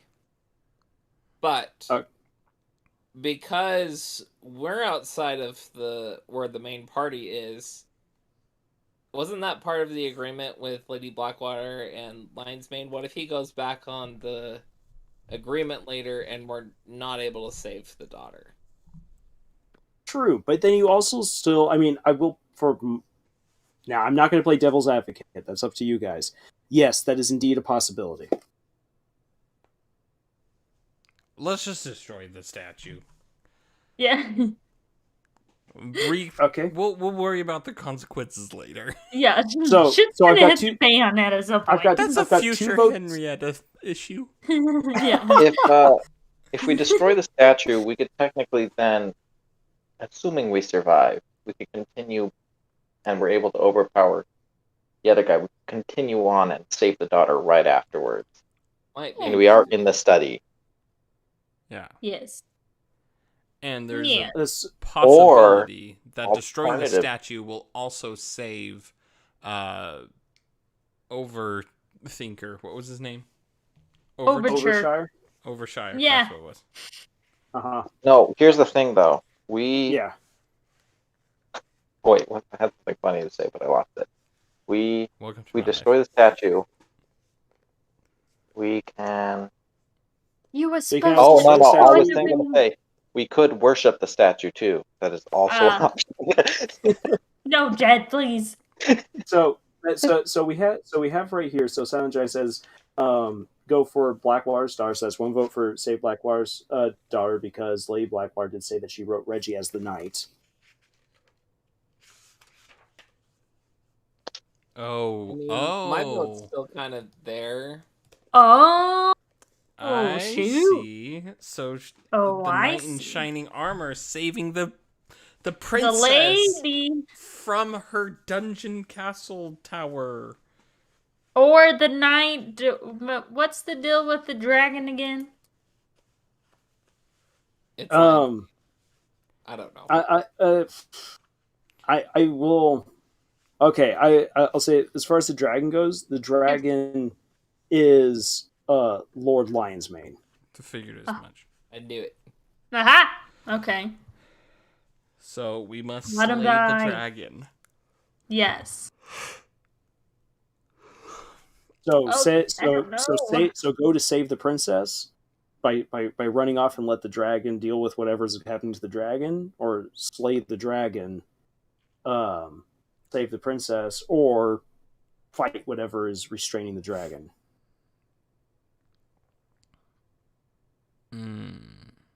I still say we mean- break the thing over Lionheart's head and hope that he bleeds to death. I mean, no, Yes. he was originally stabbed by something, so we could find something, stab him with it, and fulfill the prophecy. Not true. It's true. What if we stabbed him with the statue? Just leave it embedded in his It body. would fulfill. It would. Stab him with the statue. We Go can worship rescue the the statue. daughter. What? Leave the statue in the secret place where the daughter is, and then kill two birds with one stone. Or one statue, one might say. Ah, And then when we go back to our bodies, we can go into the area, then break the statue and save Overshire. Yeah. wait. So how do you guys want to do this? Do this. Say, Silent Dragon is definitely still saying go rescue the daughter first. I'm hearing a few voices saying attack Lion's Mane, which, I mean, you could do if you decide to destroy the statue. Mm-hmm.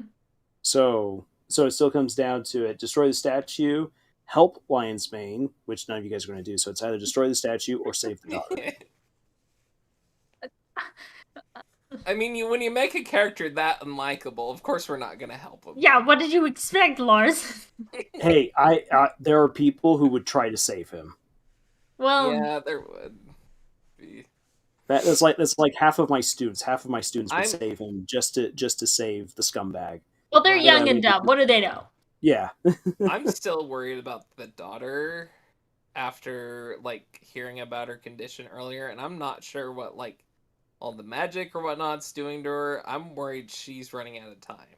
I just want to have my cake and eat it too. I want to stab Lion's Mane with the statue, and then if we No. survive, Let's just sit down and take an actual vote. I'm still voting to save the daughter.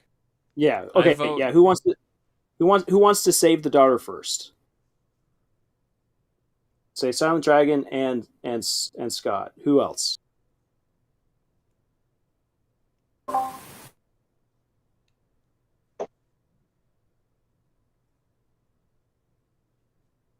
All right. If there's no one else, then that would then mean 4 votes For the statue.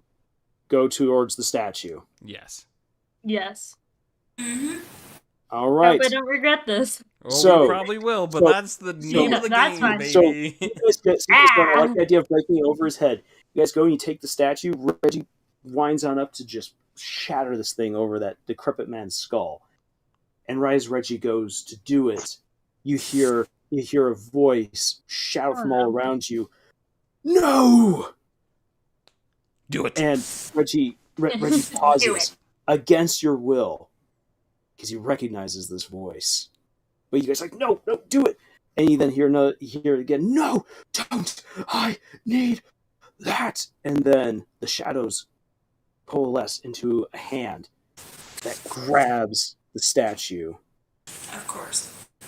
Grabs statue, and then a shadowy version of who Henrietta and the professor recognize, and the inspector recognize, as the older Overshire appears.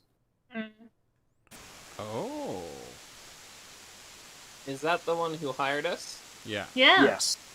Oh. Of course. What does it mean?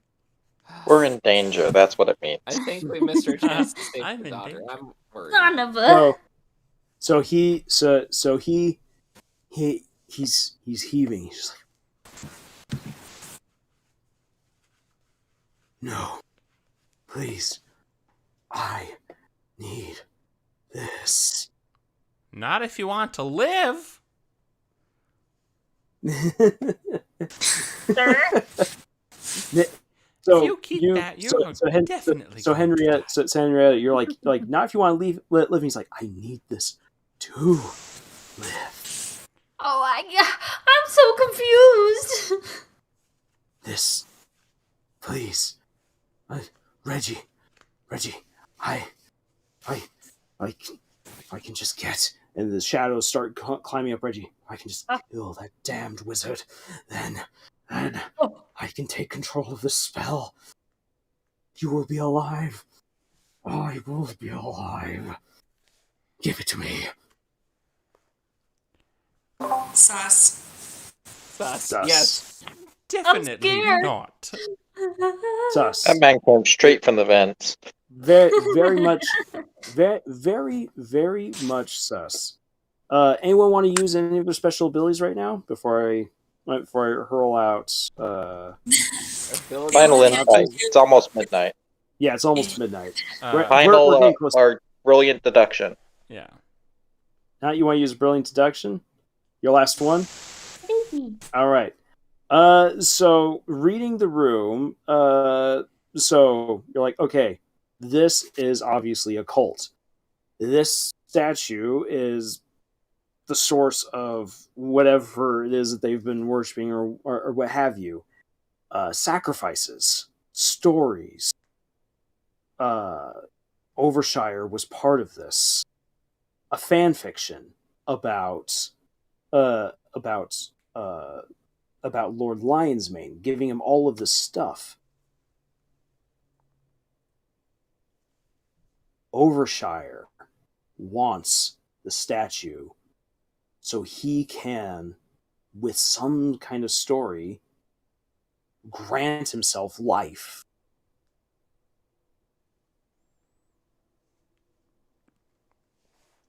There it is. That's what this is. Is all of this in some weird way. You don't know how, because you still don't understand how on earth the spell that the wizard casts is supposed to work.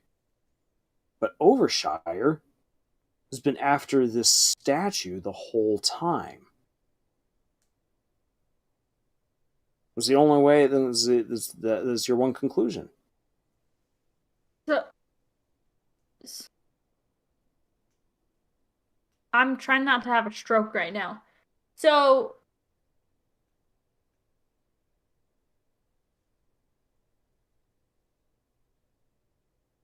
I'm missing stuff. I feel so bamboozled. We heard so, and then Can we You still have other get abilities. out? Can we get out? Like, Shoot. can we convince Mr. Wizard to let our people go? Mm-hmm. The spell. So the wizard hears all of this, and the wizard's he's just all like, he's like, do not let him interfere in any kind of way.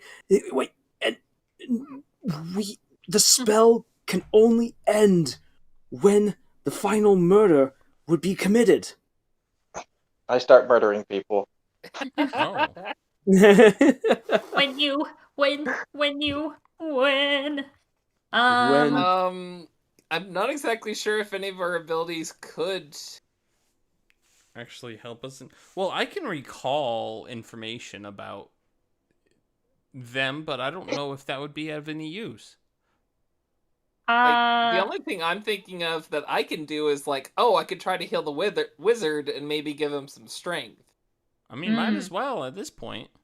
So I've got 2 use of those. I'm gonna use one on the wizard then. So the healing. Yeah. So here's the thing. Like you go to heal, and you're just like, hey, I'm a man of science, not a man of magic. I'm a doctor. Damn it, Jim! I'm a doctor, not a wizard. So So at this point, what Doctor Vega essentially does is like, okay, it's all about these hands right here, and if they can get to the wizard and pull him free, we're done for. And it's like, I can't heal ghosts or anything like that, but I do know how the body works. And so far, strangely enough, these shadows have been they're almost corporeal. They're basically corporeal at this point because ghosts are not supposed to be able to interfere with anything. But these shadows have kind of gone beyond the realm of ghost. They formed a hand, Lord Overshire's hand, and Lord Overshire is just a man. Oh. You quickly have Reggie grab his thumb and grab Overshire's thumb and break it backwards. Yeah. That's reverse healing, people. That's reverse healing. Sometimes the doctor has to break stuff. Sometimes the doctor has got to break stuff. And so Lord Overshire feels it, screams, backs away, and you now still have the statue in your hands. Break it. And as he's retreating, your options are still kind of the same at this point. Right here. You can break the statue right here, right now, or you can go and save the daughter. Save the daughter. Like that does feel like that could be the right thing. Like there's something at this point that is pulling you towards that conclusion, but at the same time, you're not sure if that's an influence of a spell, an influence of conscience, or an influence from this statue itself. I kind of feel like we are slightly getting nudged towards saving her, and so I'm going to vote that. We're getting a very gentle nudge. A nudge. For psychology. Yeah. True. That's a possibility. We tried to break the statue, didn't work out. Let's go at least do this small good. And then maybe because I feel like we're all fated to die anyway. But let's take the Reggie's statue with us so that Overbutt can't have it. Yeah. I'm fine with that. Sweet. So you take the statue, you run, you know what you're doing. You throw back that painting. You burst open that door, and Lord Lionsmane screams out, "Don't leave me! What are you doing, Lord Overshire? What is the meaning of this?" You run, and you're like, "Wait a second, I don't have the keys. I'm going to just break open the door with this statue right here." The door opens. Oh. And the girl comes out. Oh. With a shank in her hand. Oh. And she looks at Reggie, looks at the statue, and like there's fear in her eyes. She looks beyond and she sees Lord Lionsmane tied to where he is. Overshire still screaming in agony at his broken thumb. And she rushes past Reggie, just pure venom and hatred in her eyes. She's manic. She has the shank. She comes and she just stabs that right into his back. Good. Her hands grasp around a letter opener, and the letter opener goes into his back, and she just starts pounding away at him. Just that's what you get. That's what you get, baby. Suck it, Grandpa. That's what we call karma in the industry. And Lord Lionsmane goes down. Oh, he's goner. Good. And now the lights flicker, and all of the hands now come around her. Oh. She then imperiously says, "Hand me that statue." Break it. Break it. Are you going to hand over the statue to her, or are you going to break the statue? I'm going to break it. She might know what to do with it. No. She just stabbed a man to death. Whether or not he deserved it, that's irrelevant. She is not in the right frame of mind to be doing anything like handling dangerous. Not unless she learned about what the statue's purpose was after 4 years. We Like- can recall for this situation. Hmm? I'm wondering if one of Nate's abilities might be able to help, but I'm not sure how. Yeah, I mean, I do have 2 more recalls. Like, So I mean, you can try to recall. I mean, might as well. I don't know what Okay. else I'm gonna use it on. So you recall in this moment, Henrietta. You recall, and I've already noted. I do note, Sun Dragon, that you're voting for giving her the statue. You recall that Lady and Lord Blackwater were very private folk, despite the fact that they were actually very well beloved by a lot of people, very popular, until Lord Blackwater's untimely, strange death. Oh no.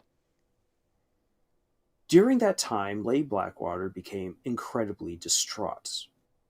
Because the family was extremely private, no one could confirm for certain, but it was believed that they had a daughter. Why they never revealed their daughter or son, you at this point, because you know definitely by now it's a daughter, you're not exactly certain. But you're like, no one just hides their daughter because. Okay. Don't like that. And then yeah.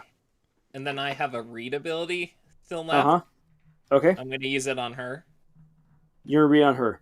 Yep. She wants that statue. She knows what it does, and she has a very specific purpose for it.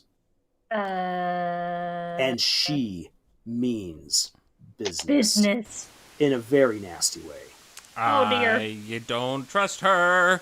We I don't saved trust her either. Could So- I interrogate her for funsimes? You want to interrogate her? Yeah, All see right. if- I haven't used any of my abilities yet, so why not?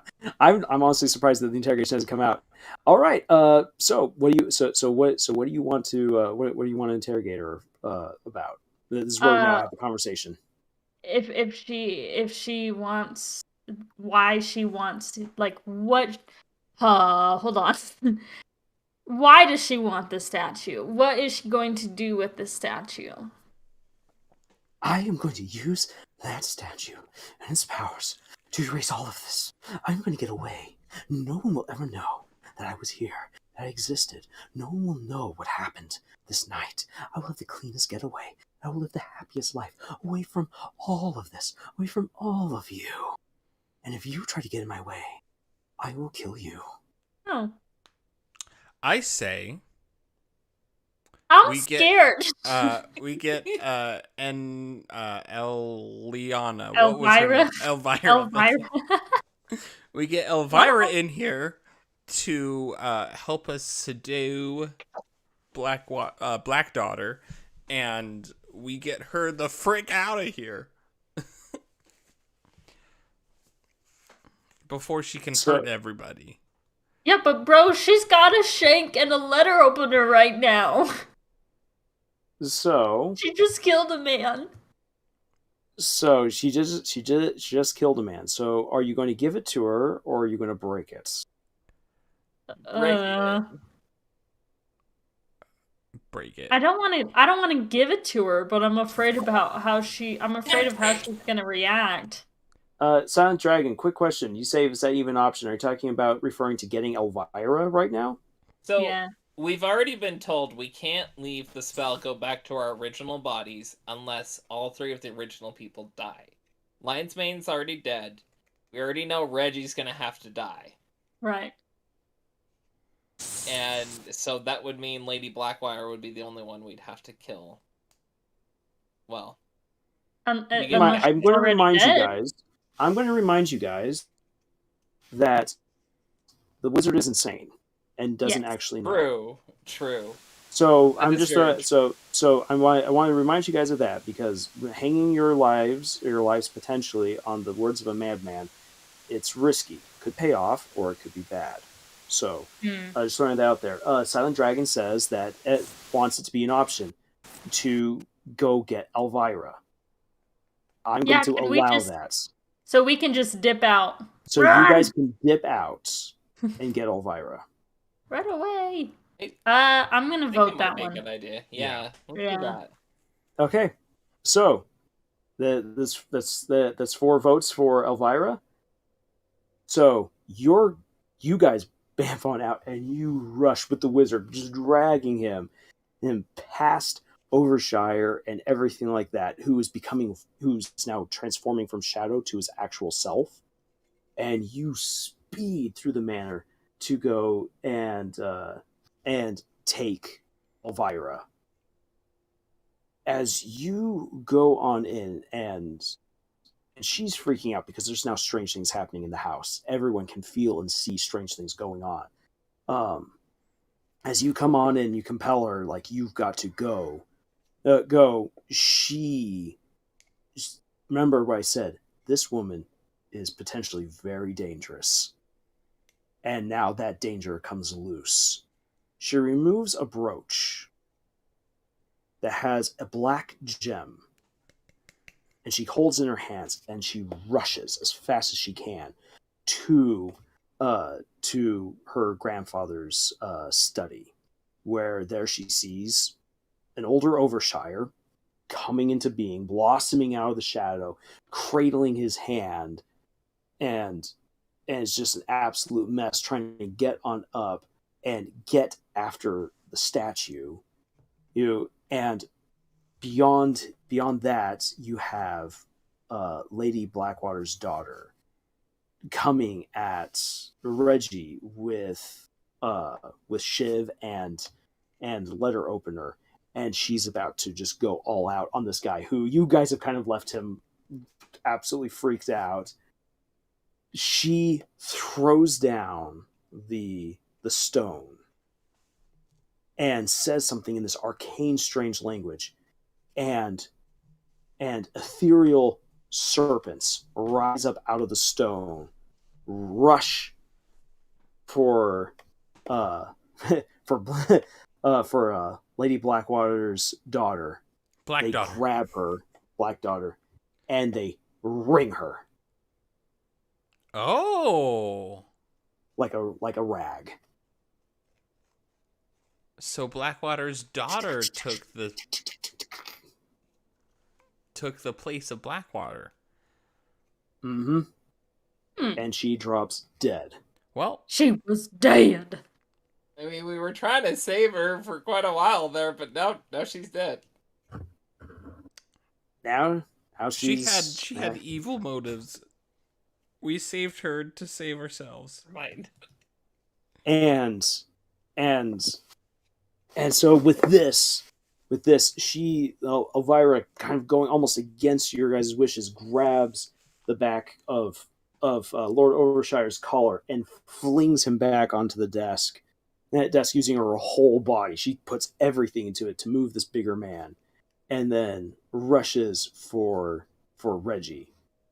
She's kind of in control at this moment, but you have a moment. You have a moment right here.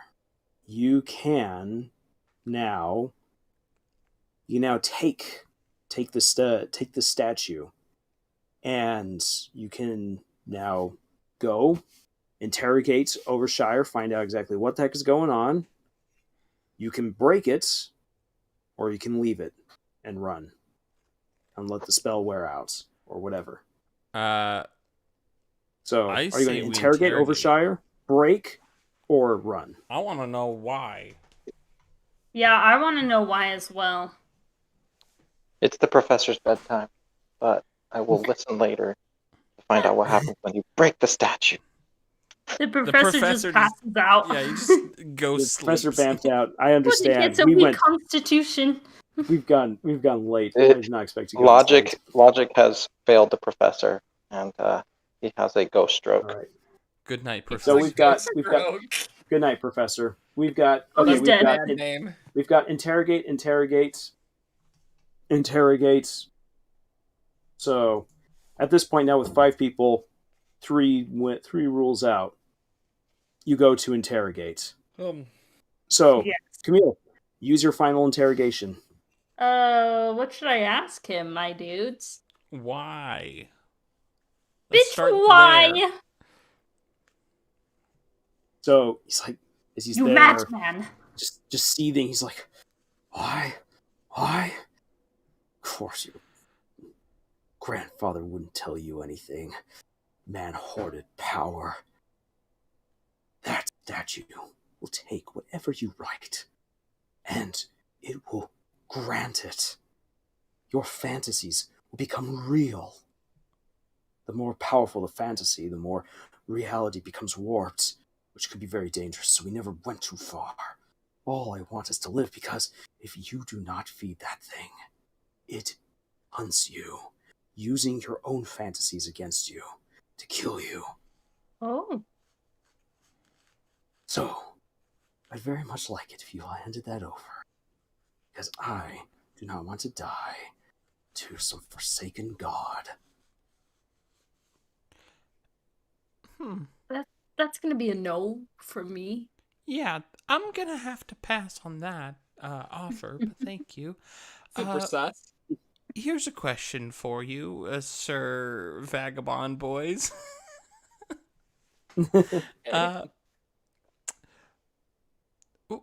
What would happen if this were to be destroyed?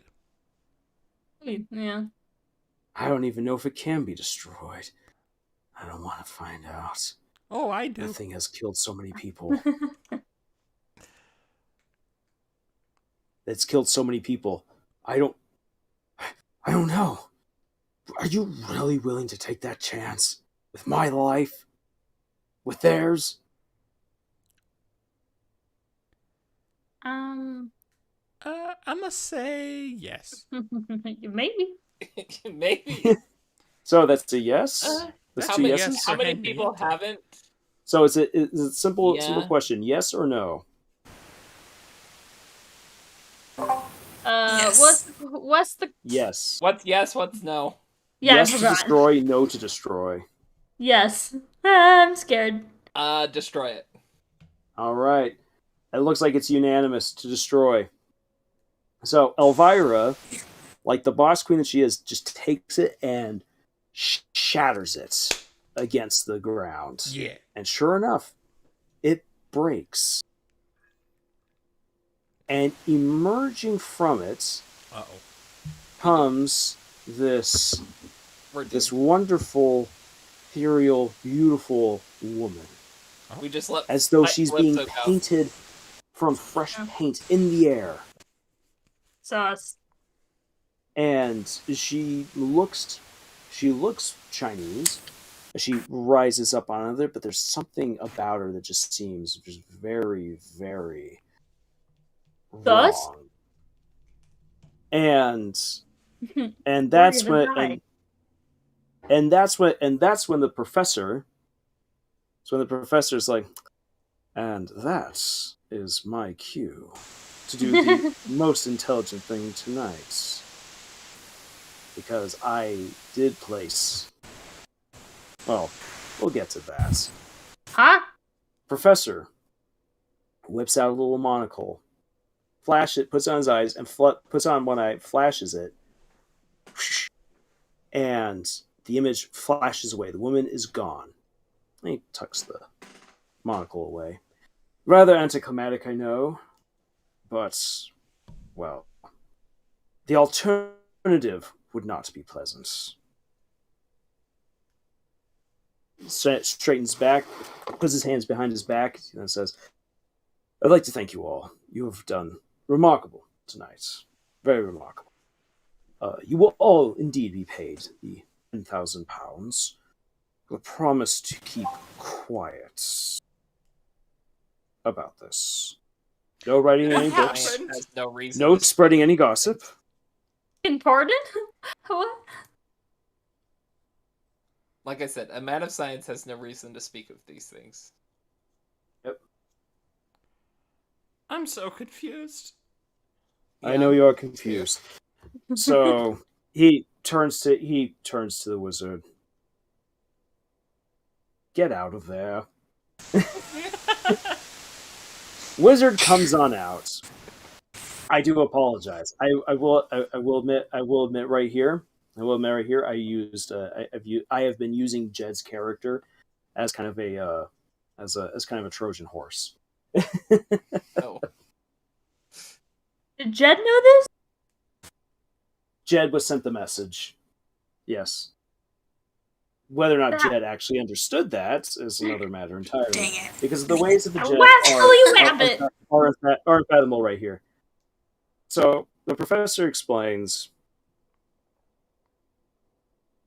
Professor explains. Means, well, first of all, when I say anticlimactic, that's probably the wrong word to use.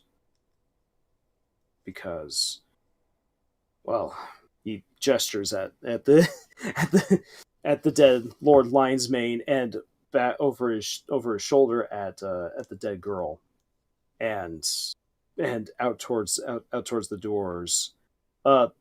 Elvira and Reggie are now completely in shock. They have really no idea what on earth is going on, and the only one who can really see any of this is Lord Overshire, who's just like, so like everything is just kind of pandemonium right here. Did Overshire time travel?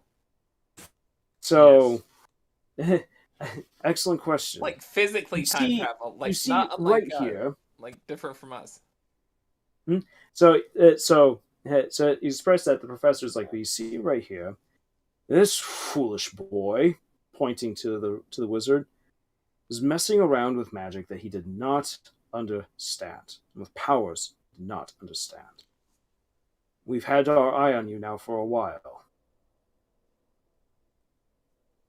We took a very calculated risk in letting this happen, because we could not find Aishan Rune.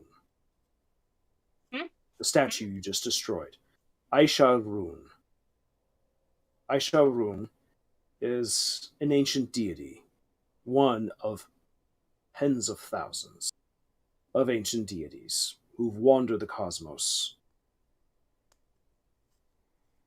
Luckily, she's one of the weaker ones. Oh. Excuse me? Holding her back. Yes, well, I will have to disappear very soon. Because what I have will not hold her for very long. But I will ensure that you all are fairly compensated. I have you no worry, and he will as well.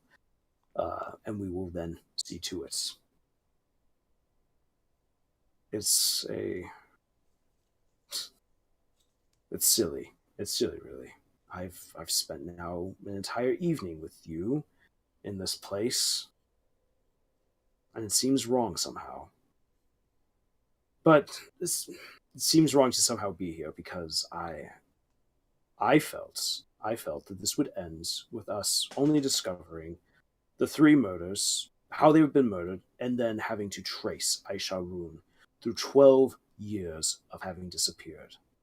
I still have no idea how any of this happened. So it feels unfulfilling. That's because we're so good at this. But And there's Henrietta's ego. there's Henrietta's ego. Of course, dear. Henrietta, you are an absolute peach. Oh, don't flatter yourself. Just continue to flatter me. Not now. Mhm. So we knew we have many people who have their eyes open for these kinds of entities that would threaten to overthrow our world if given the opportunity. So, while we were hunting for Aisha Rune, we found out about Lord Overshire and his attachment to this eccentric fellow right here. So we decided that it would be for the best to take a calculated risk and let things unfold. We did not intend to save anyone. The spell that was used, I had hoped that we could just let the murders happen and let time resume its course.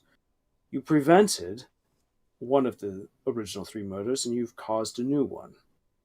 And with this much change in history, once the spell ends, things are going to look very different. So, I have no idea what this is going to look like. Well, I think we stepped on a butterfly. Yeah. Wait. So, Didn't we save two though? Because isn't Yeah. Reggie you did, and yes, you saved Blackwater? Reggie Yes, and but Lady we did add a Blackwater. different one. Yeah, And now but you've added a new Blackwater to the list. well, I mean, you know what? You give and you take, right? Yeah, giving you take. I mean, that's one more. That's one less dead body. The Lord giveth and the Lord taketh. Am I right? So, Yeah. just know that things are going to look different. We took a risk. I'd say that killing 2 monsters and capturing a third was worth it. We'll just have to see. Still feel bad for Lady Blackwater, though. Yeah. So, time kind of. Well, you see what then happens. Lady Blackwater actually comes through the door. And sees what's going on. She recognizes the older, wounded, not healthy looking Lord Overshire and is absolutely aghast. She sees Reggie and Elvira. She sees dead Lion's Mane. And you can see briefly hope on her face. Reggie and Elvira, who were not privy at all to this conversation, who've just kind of been in shock. Both of them take Lady Blackwater by the hands and lead her to her daughter. Oof. And the broken Well statue. timed. Sorry. Oh, now I feel bad. Yeah. It's hard. They don't know what. None of them are exactly sure what's going on. They saw the creature, a flash of lights that sucked up Aisha Rune, or what was in the statue. There's the dead girl. Elvira is honest about what she did. Lady Blackwater is heartbroken. But like a horrible bug or virus that needs to be purged from the body, she talks. She finally talks. Her daughter meant everything to her. Her daughter was not born normal. She showed nasty tendencies already as a little kid. Her husband and her kept her daughter as secret as they could to protect her from how society would treat her. They loved her. They would not throw her into some insane asylum. So they kept her. Lord Lion's Mane needed a weapon against them. The Blackwaters became too powerful. They were very popular at court. And with their connections with many other rich families and powerful families, and with Lord Blackwater becoming a member of the Incan Society, they were poised to take advantage of the powers that Aisha Rune gave, to the point that they could have become rivals to Lord Lion's Mane without even needing to control Aisha Rune. Both husband and wife were incredibly intelligent, very well liked, very powerful, very rich. They had everything that they needed to usurp power, at least what Lord Lion's Mane feared they might do. And true, there was ambition that she and her husband both had, but that ambition quickly turned to pain and agony as Lion's Mane had their daughter kidnapped and held hostage. Trash. And was going to use her as a bargaining chip against them. If they used the power of the ritual to grant him greater wealth, power, and immunity for the next 6 years, he would give her back her daughter that she loved so much. Every 6 years, Aisha Rune must be fed stories, and she will grant wishes for those stories by taking the stories that you sacrificed to her and using them to warp reality in your favor or to your detriment. That was what this has all been about. It's all been power, magic, and a woman who's wanted to get her daughter back, who made a very dangerous gamble, hoping that with her story, she could change things. She, teary-eyed, goes back to the table, the desk. Overshire has snuck away by this point. Little He's rat. disappeared. She takes the story and she takes a candle, lights it on one of the gas lamps, which are no longer sputtering or darkened. And she holds the candle underneath the pages. And with the heat begins to reveal invisible ink. Oh. In which another story had been written. A story of a brave knight who would free her daughter and slay the dragon. Ooh.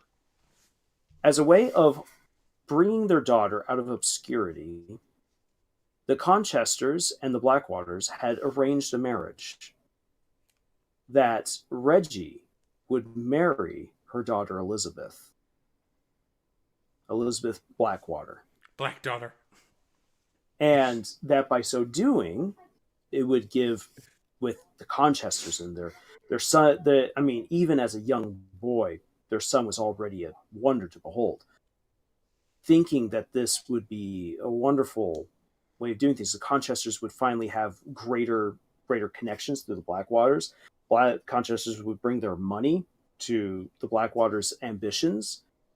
Their daughter could be redeemed through a marriage. Or so kind of the idea went. And everyone could live happily ever after. That was the idea.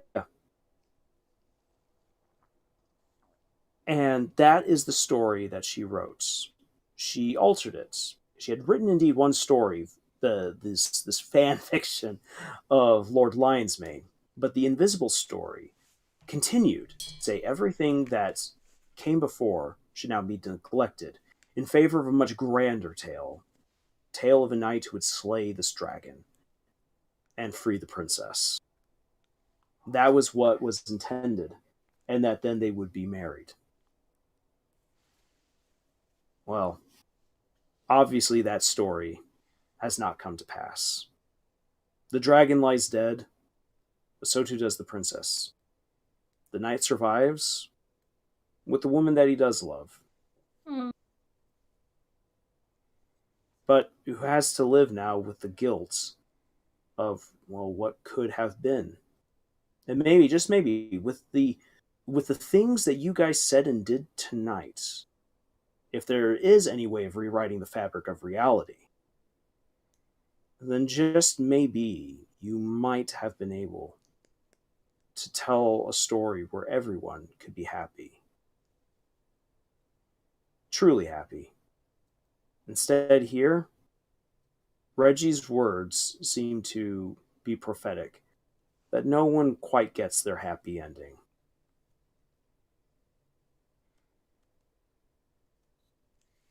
The explanations go, and the time that the officers would have arrived on the scene, as Inspector Pillsbury knows really well, that time is up.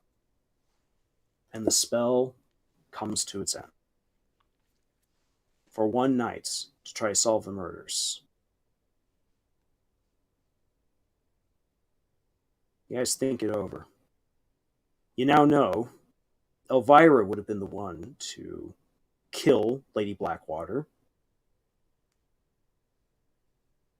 Lord Lionsmane died about the same way that Inspector Pillsbury remembers. Reggie didn't die. Probably very likely that Lord Attenborough was the one who was going to do that. Well, you find yourselves back at the table, holding hands with, well, some of you holding the sweaty hands with the wizard. The Gross. wizard looks at the professor and bolts for the door. You still need to get those hands checked out. You call out as he leaves. You nasty boy! The professor gets up and says, as I promised, I would be in touch. But first, I have to deal with this.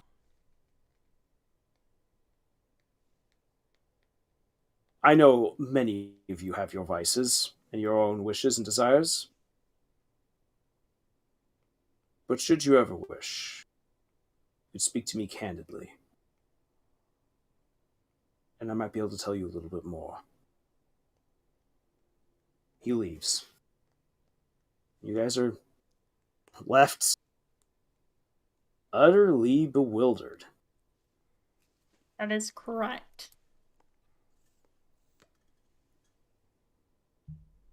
The inspector gets up to help himself now to some wine. And, Yeah, he does. And Henrietta goes and does the same. Oh, what an evening.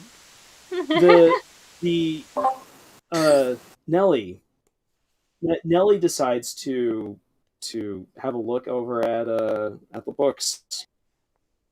I mean, she came to learn to be able to write a story. Well, might be something here.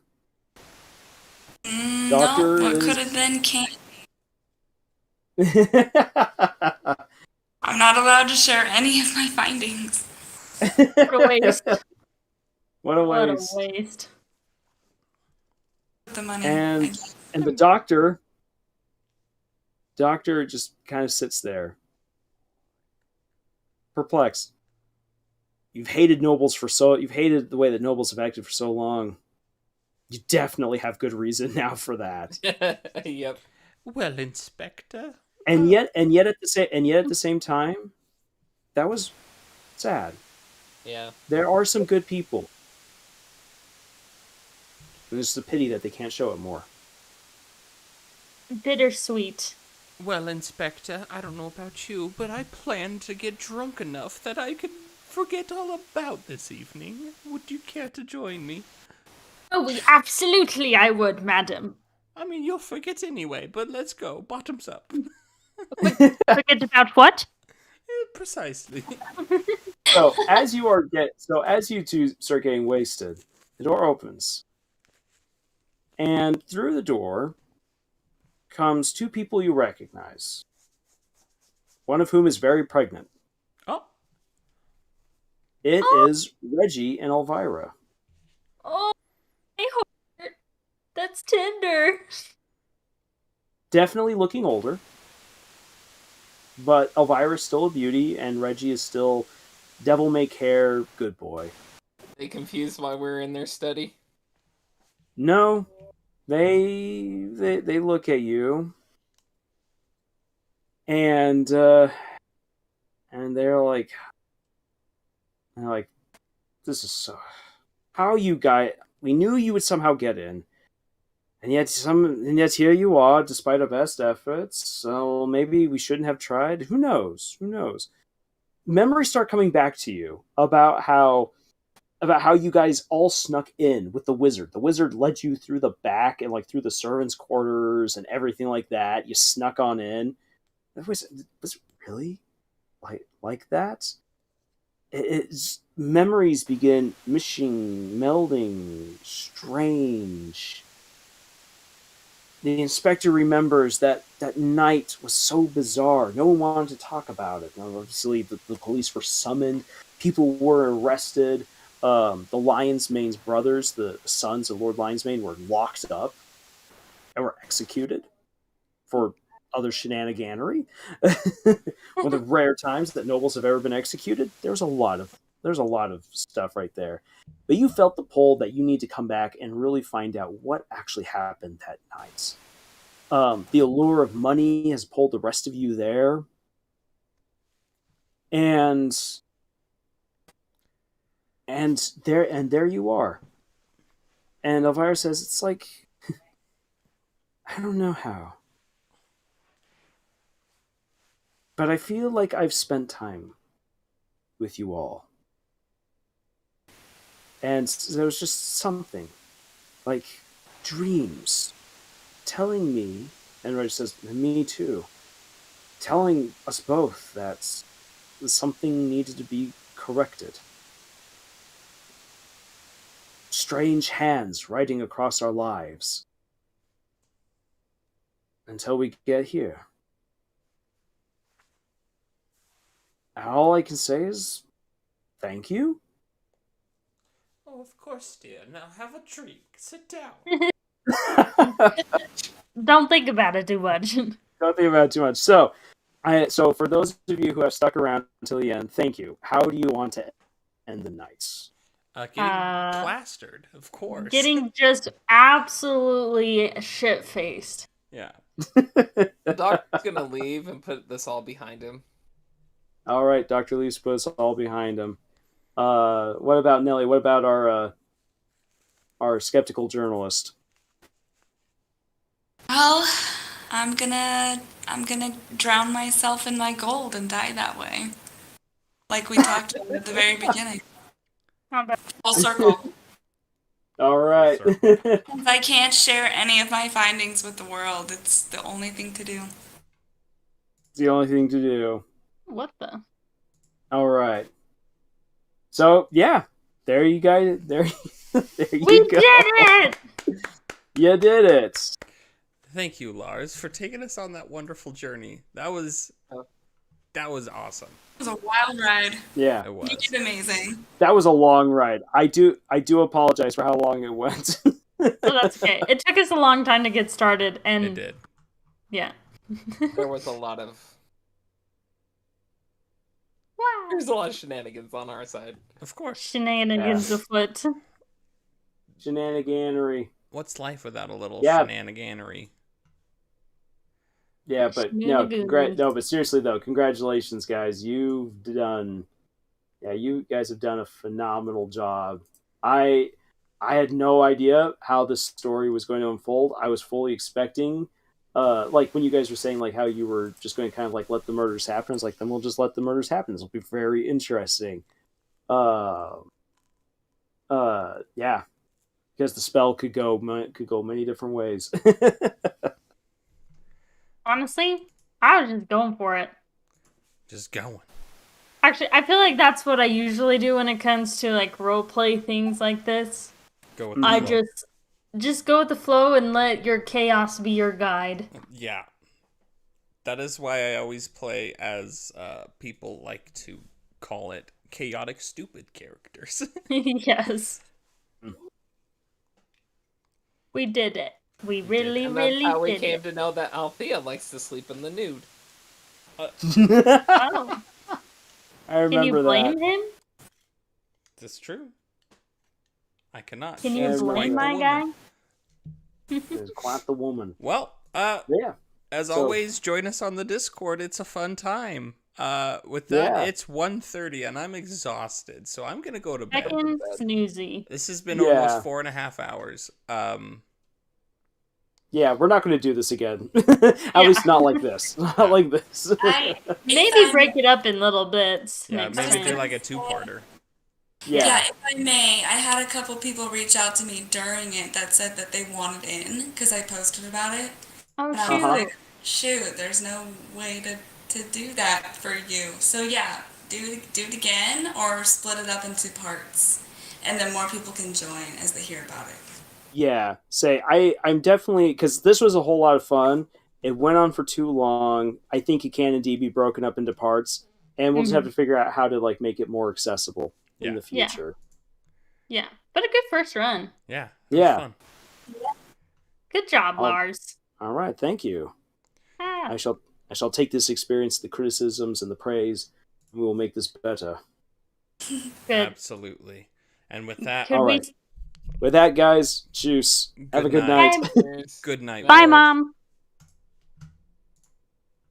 Goodbye, cruel